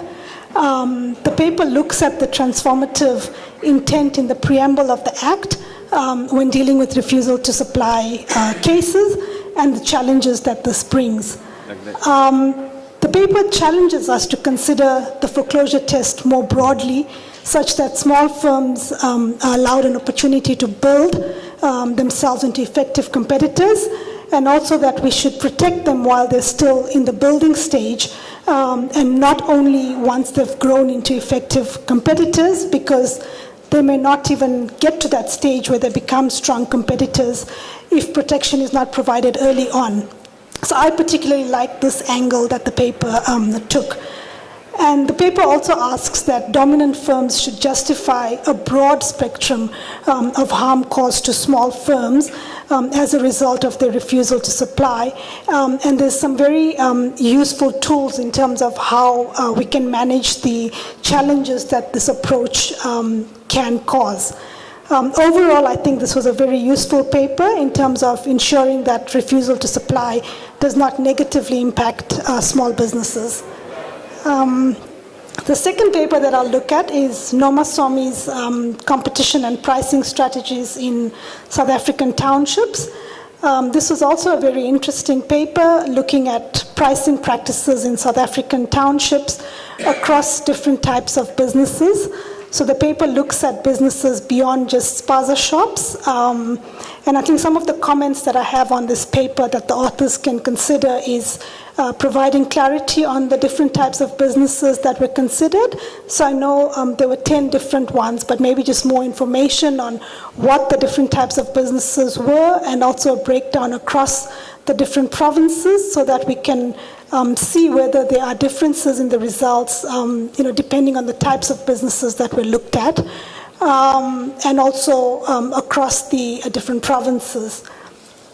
I would also caution that although the interviews conducted provide good information as a starting point, there's always a risk that in the absence of actual pricing and costing information, as well as more detailed questions, we may not always get accurate results because people's perceptions of how they view their pricing practices may not actually be what happens in business. And also they may differ across product lines. So maybe, if there's a special and they're reacting to other businesses' pricing practices, then this may not be reflected in, their normal pricing practices that they think they are following. So it'll be interesting to maybe expand the paper on this and also maybe consider more localized results or more localized questions where you can factor in businesses that are close to malls where national chains pose a competitive constraint to them, and look at how pricing practices differ based on how close they are to national chains. This is just something that you could consider for future research. But overall, I think it's a very useful paper in terms of understanding business practices in townships. Thank you. And then the last paper that I'll talk about is Ntombi's paper on whether a firm is a failing one. I think this paper provides a very clear framework of how competition authorities can determine whether merging parties have met the required conditions from a financial perspective to determine whether the firm is failing. I like how there's a deep dive into the guidance provided by the tribunal in the Santam Emerald merger, or as Ntombi calls it, the Beyonce merger, on how the Commission can assess whether a firm is failing in terms of looking at its financials. There's very useful information in terms of what types of specific financial information the Commission can consider as indicators to see whether there is a likelihood of failing or failure by the firm. And of course, this is just one aspect that the Commission should look at when considering whether a firm is failing. But I think the paper provides good guidance in terms of this aspect of the assessment of the failing firm. Thank you.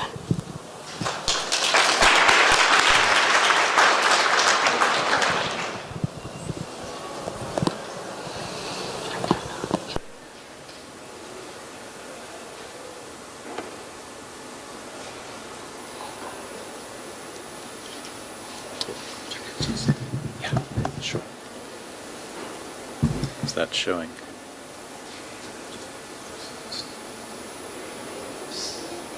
Okay, great. Well, that's coming up. Thanks very much. Yeah, so I just can't resist, since I was at the first annual Competition Law and Economics and Policy Conference 18 years ago.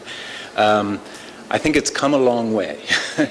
Very much agree with what James has said there. And I should point out, maybe also I'm not pointing out there just that it's come from Bromfontein to Santon. We're at Fort Hare, we're in Nairobi, yeah, so there's a lot there. Okay, I've got 3 papers, excellent papers to talk about, and so let me do that, and I'm going to start with Precious's, which is now showing up there. She was given a little bit of extra time, which was great, but even in the time available, really, you can't get it, you could not put through the sort of material in the paper and the thinking and the creativity. So, you're really going to have to read that one for yourselves. And I can't do that in the time available here either. But I'd say that what this is part of, I think there's other places where this is occurring as well, but there's some creativity around the Constitution and competition law that seems to be bubbling up and fermenting at the while. Precious is, I think, following the lead of Sandy Liebenberg's work, a work on taking socioeconomic rights, adjudication in transformative constitutionalism and pushing that forward. So while she looks at the right to health care, it's really a more general argument. And I have to say, this is the subject of another working paper that also received funding, but like some of my students' work, it came late for this conference.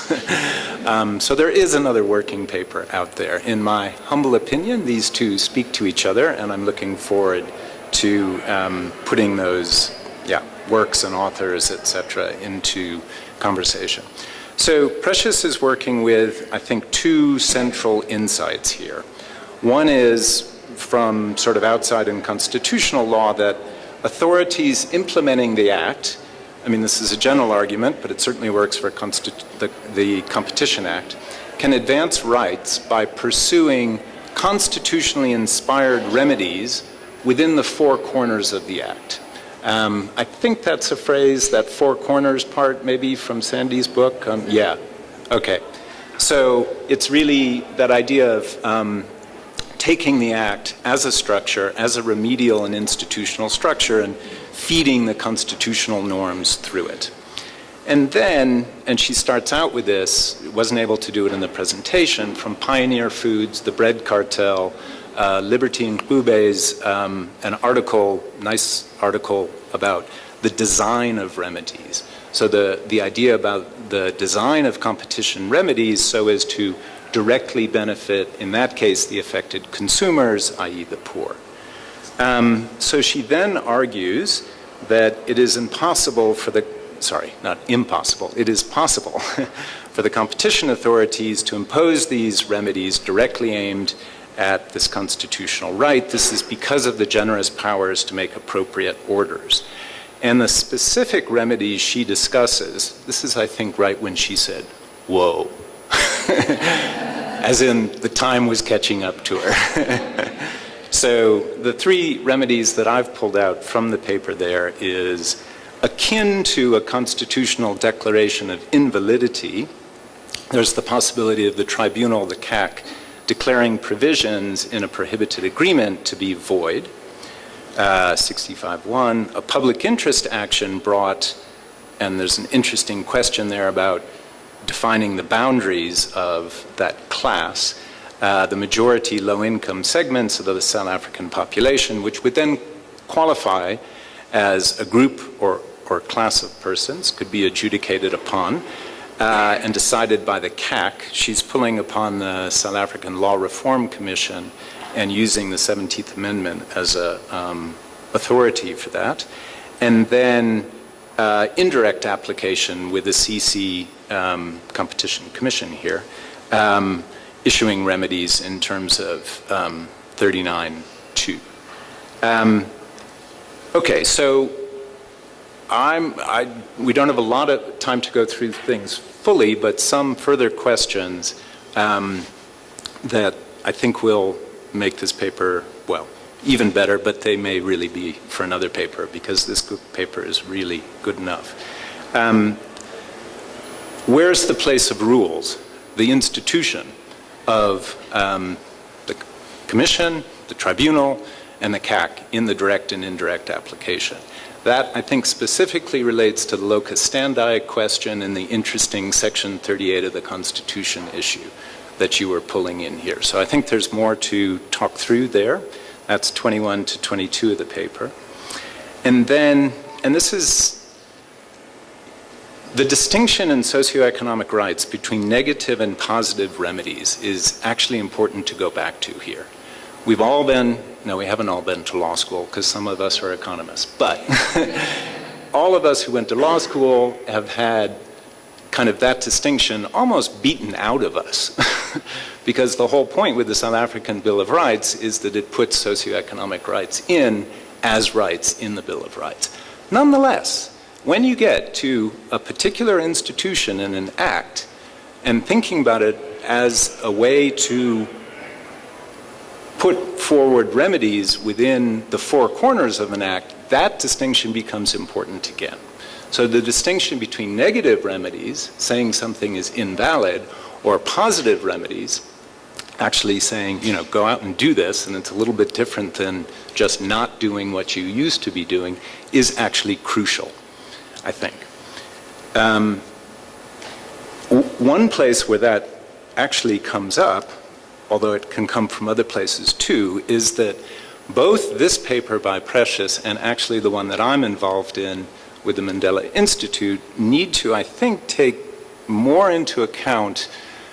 Okay, we think about MediClinic now as the way of bringing the Constitution in, but there is a line of jurisprudence within the competition jurisprudence that goes back to Federal Mogul in 2005 about the validity or the invalidity of remedies, administrative remedies. And the tribunal, it was back in the day, but it considered and decided Section 59 of the Act not to be unconstitutional and applied it when it was argued in front of the tribunal that it was unconstitutional, and therefore did not consider the jurisdictional point of whether the tribunal actually had the power to not implement an unconstitutional section if it had gone ahead and found Section 59 not to be constitutional. And to complicate things a little bit further, that argument was actually put forward before the tribunal by amici, and then when that came up to the CAC, there was a dispute about joinder, and it was never actually considered by the CAC. But it's a place within the competition jurisprudence where the remedial power and the Constitution is exactly being discussed. So it needs to be, I think, on our agenda, and we will, yeah, I mean, I know Precious will be doing that too. And then, Precious, when you were mentioning, I think there's also, this will begin to bring up issues, I think, about distinguishing between prohibited practice cases and other cases, maybe merger cases. In some ways, we actually think that, you know, the merger cases are like the easier ones to bring in public interest and values, etc. If you go back to that Federal Mogul Tribunal decision, they're actually saying explicitly Constitution Section 33 and Section 34 applies to prohibited practice. So that's in the jurisprudence at the moment. Okay. Keeping going with more excellent papers, one from Impumi right here, on the Prima facie standard of proof in interim relief applications, a new wave in competition jurisprudence. So, as she said, there's these, she's basically in the paper going through 6 of what she is choosing to call the notable Prima facie decisions, and discusses them in the paper in great depth, and you heard about that from some bit here. I think what I'm going to draw out here is not so much the kind of content to her paper, but actually more the shaping and the theory part in the first part, because I was quite taken by that, and I think that'll help to pull it forward. So Impumi's arguing in the beginning that the 2019 amendment is then perceived to have softened the burden to be met for a contravention of the prohibited practices, in other words, the substantive competition law part, and thereby interim relief applications. So that thereby is actually a step that kind of remains to be proven or examined, but I think it's also one of the most interesting packaging parts of the paper. And then you say one example, one notable change was the widening of the definition of exclusionary act. You go through these 6 cases. So again, the tactic that I'm going to do is to ask for some further questions. If the perception of the softening of the prima facie standard in interim relief is demonstrated, and I think you're saying yes. Okay. You were saying yes in the paper, you're changing, maybe, okay. Good. I mean, it's good to change your argument in the face of evidence, right? There's some famous saying relating to that. Anyway, I guess I'm looking for what is the character of that softening and what is the dynamic? Like, how is this working? Because fundamentally what this paper is raising is the dynamic between the procedure and the substance, the enforcement, the lawyerly procedure and institution, not exactly jurisdiction here, more speed and standards of evidence, and the actual substance part. So is this softening, if it is there, is it coming from things happening in the administration of justice system generally, High Court, et cetera? Is it a byproduct of the amendments, which I think is really interesting, or is it from elsewhere? So in the conclusion, in a way, you go into that more, and I think thinking about how the paper, it already looks like a law professor paper in my view. It's got this great George Washington University packaging, et cetera, but I think it can even, get some more of the theory points. You note those new prima facie standards, new in terms of the amendments. So then the question is, again, on that interaction, in those 6 notable cases, are there, 1 or 2 different models that we can draw out from those 2 cases about the interaction between the interim procedural and posture and the final relief? And then in any case, other than that, what's the factors to keep in mind as you're translating? I think I heard in your presentation that you were moving away from the position that that they could talk to each other as closely as you thought they could, but they still can talk to each other, prima facie. There's a concept there. So it makes sense to ask what are the factors that actually one needs to keep in mind as you're moving between the interim and the final postures. Okay, and Beatrice, who I think is still with us, she's jumped off. Shall I keep going? I can. I think maybe we can share your comments with her by email. I'd be very I'm just happy wary to of do the that. time, Yep. and I want to give the audience an opportunity to ask any burning questions if they are on the floor right now.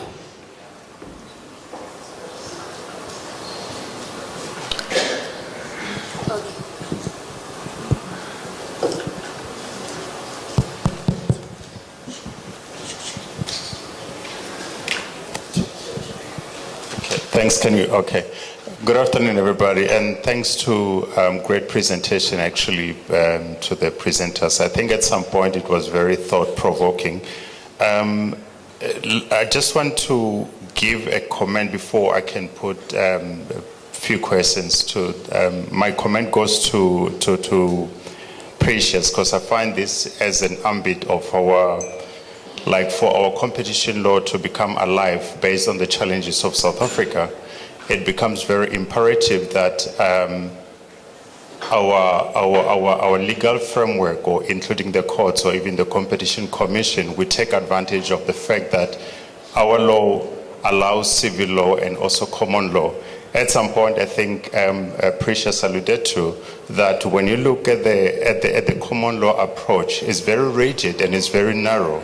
And so that makes it limited to the challenges that we face. So to be able to address them properly, then that means common law becomes very alive in this case, because then it takes a broader approach in a sense. So this also brings up, though it's not really relevant to this, it also brings up a question like, do we really have to change our constitution when our constitution primarily is just based on common law, which also our legal framework does recognize. That was just basically a comment. But my question also goes to Mpumi, that you mentioned on your conclusion that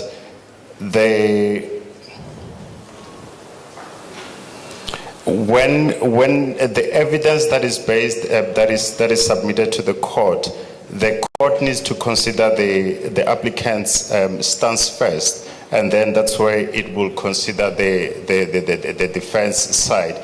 Wouldn't that hamper the justice system, that it just leads to unbalanced justice or legal application, based on the fact that usually the civil courts, they are very, like, the standards to prove your prima facie is very minimal compared to what is applied in the criminal courts. That is just basically a question actually to put me, that wouldn't that hamper the justice system if ever the courts first considers the evidence of one party of the applicant before it even, instead of balancing the scales? And then another question will go, this will be tandem question, because I think it needs an economic and a legal approach, just based on the challenges, unique challenges of the country, that to be able to boost the small companies or the small firms that are still developing, usually they are faced with economic challenges, and you find that at some point the banks cannot even approve the loan, and because of that it might even lead them to go out of business, or maybe if they even fail to push a business that they've acquired, and then you find like then they're out of business. So what will be the, how can these companies or the major companies boost the smaller companies to be able to practice just based on the fact of the economic challenges? I suppose this needs both legal and also the economic approach. So my question would be based on Christopher and Namsoni. Thanks. Oh, Namasomi, sorry.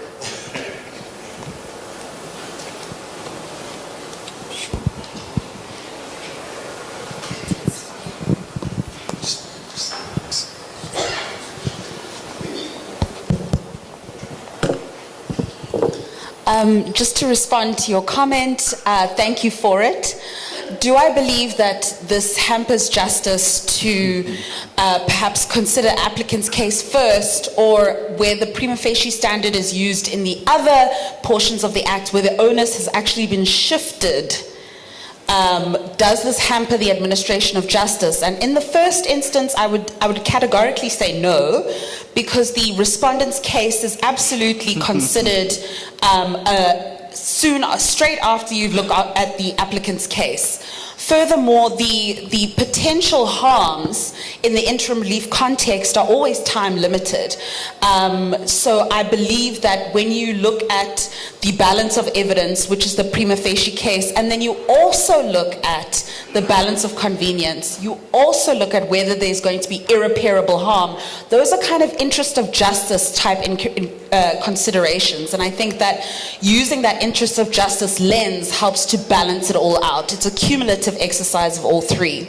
As to whether the shifting of the onus in and of itself leads to more, I forget whether it's type 2 or type 1 errors, but the error where you falsely accuse somebody who hasn't done something, this is rife within the literature and is actually a main point of debate when it comes to the shifting of legal standards. By shifting that burden the way that we have in our Act, have we actually increased the probability of unfairly and unjustly enforcing against people who actually haven't done the alleged conduct? And my response to that is that because of our context and where we find ourselves in terms of our economy, in terms of our levels of concentration, in terms of our deterrence effect, in terms of the need to enforce, I believe that it's justifiable to use that. It doesn't mean that there isn't the opportunity for the respondent to clap back. The respondent can always come with their evidence and prove that they haven't actually engaged in the conduct. That's never taken away from them. And for me, that's what secures justice in both cases. And then I think there was a question to Nomasomi, right? And Christopher. Okay.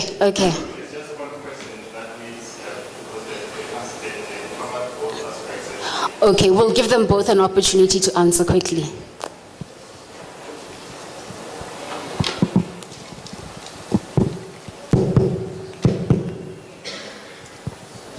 Okay, thank you for that question. I think this needs a collaboration between the businesses as well as the government, because mostly some of our small businesses, they lack skills. So they do need that training in terms of how to apply for funding and all those kind of things. So I think if government can also play a role by collaborating with the financial sector, because I think the financial sector is more reluctant to give out loans to small businesses because of the lack of collateral. Yeah, thank you.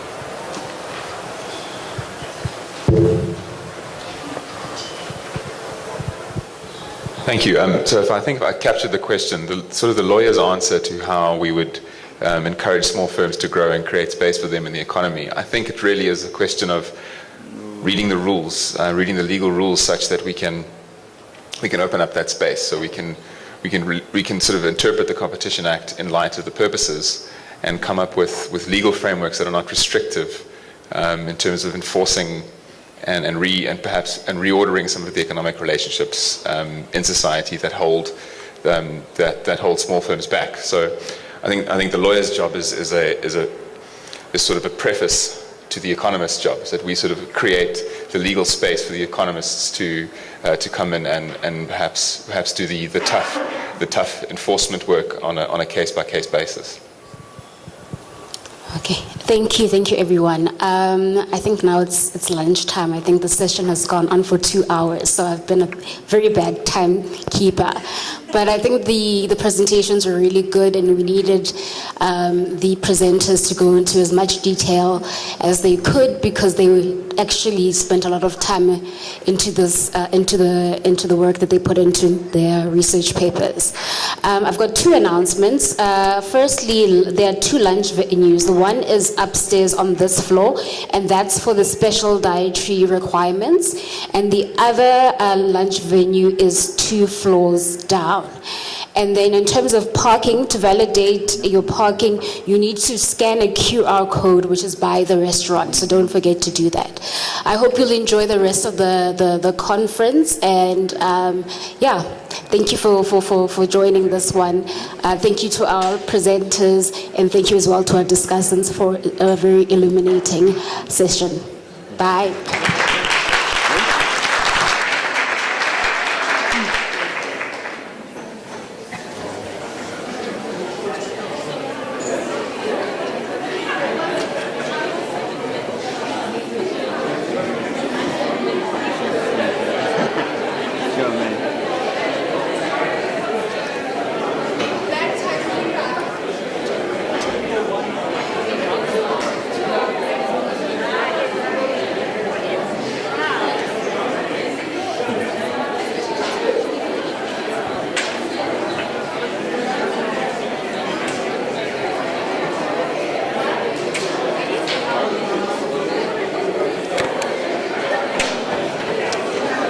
Tell Ima that I'm ending the meeting.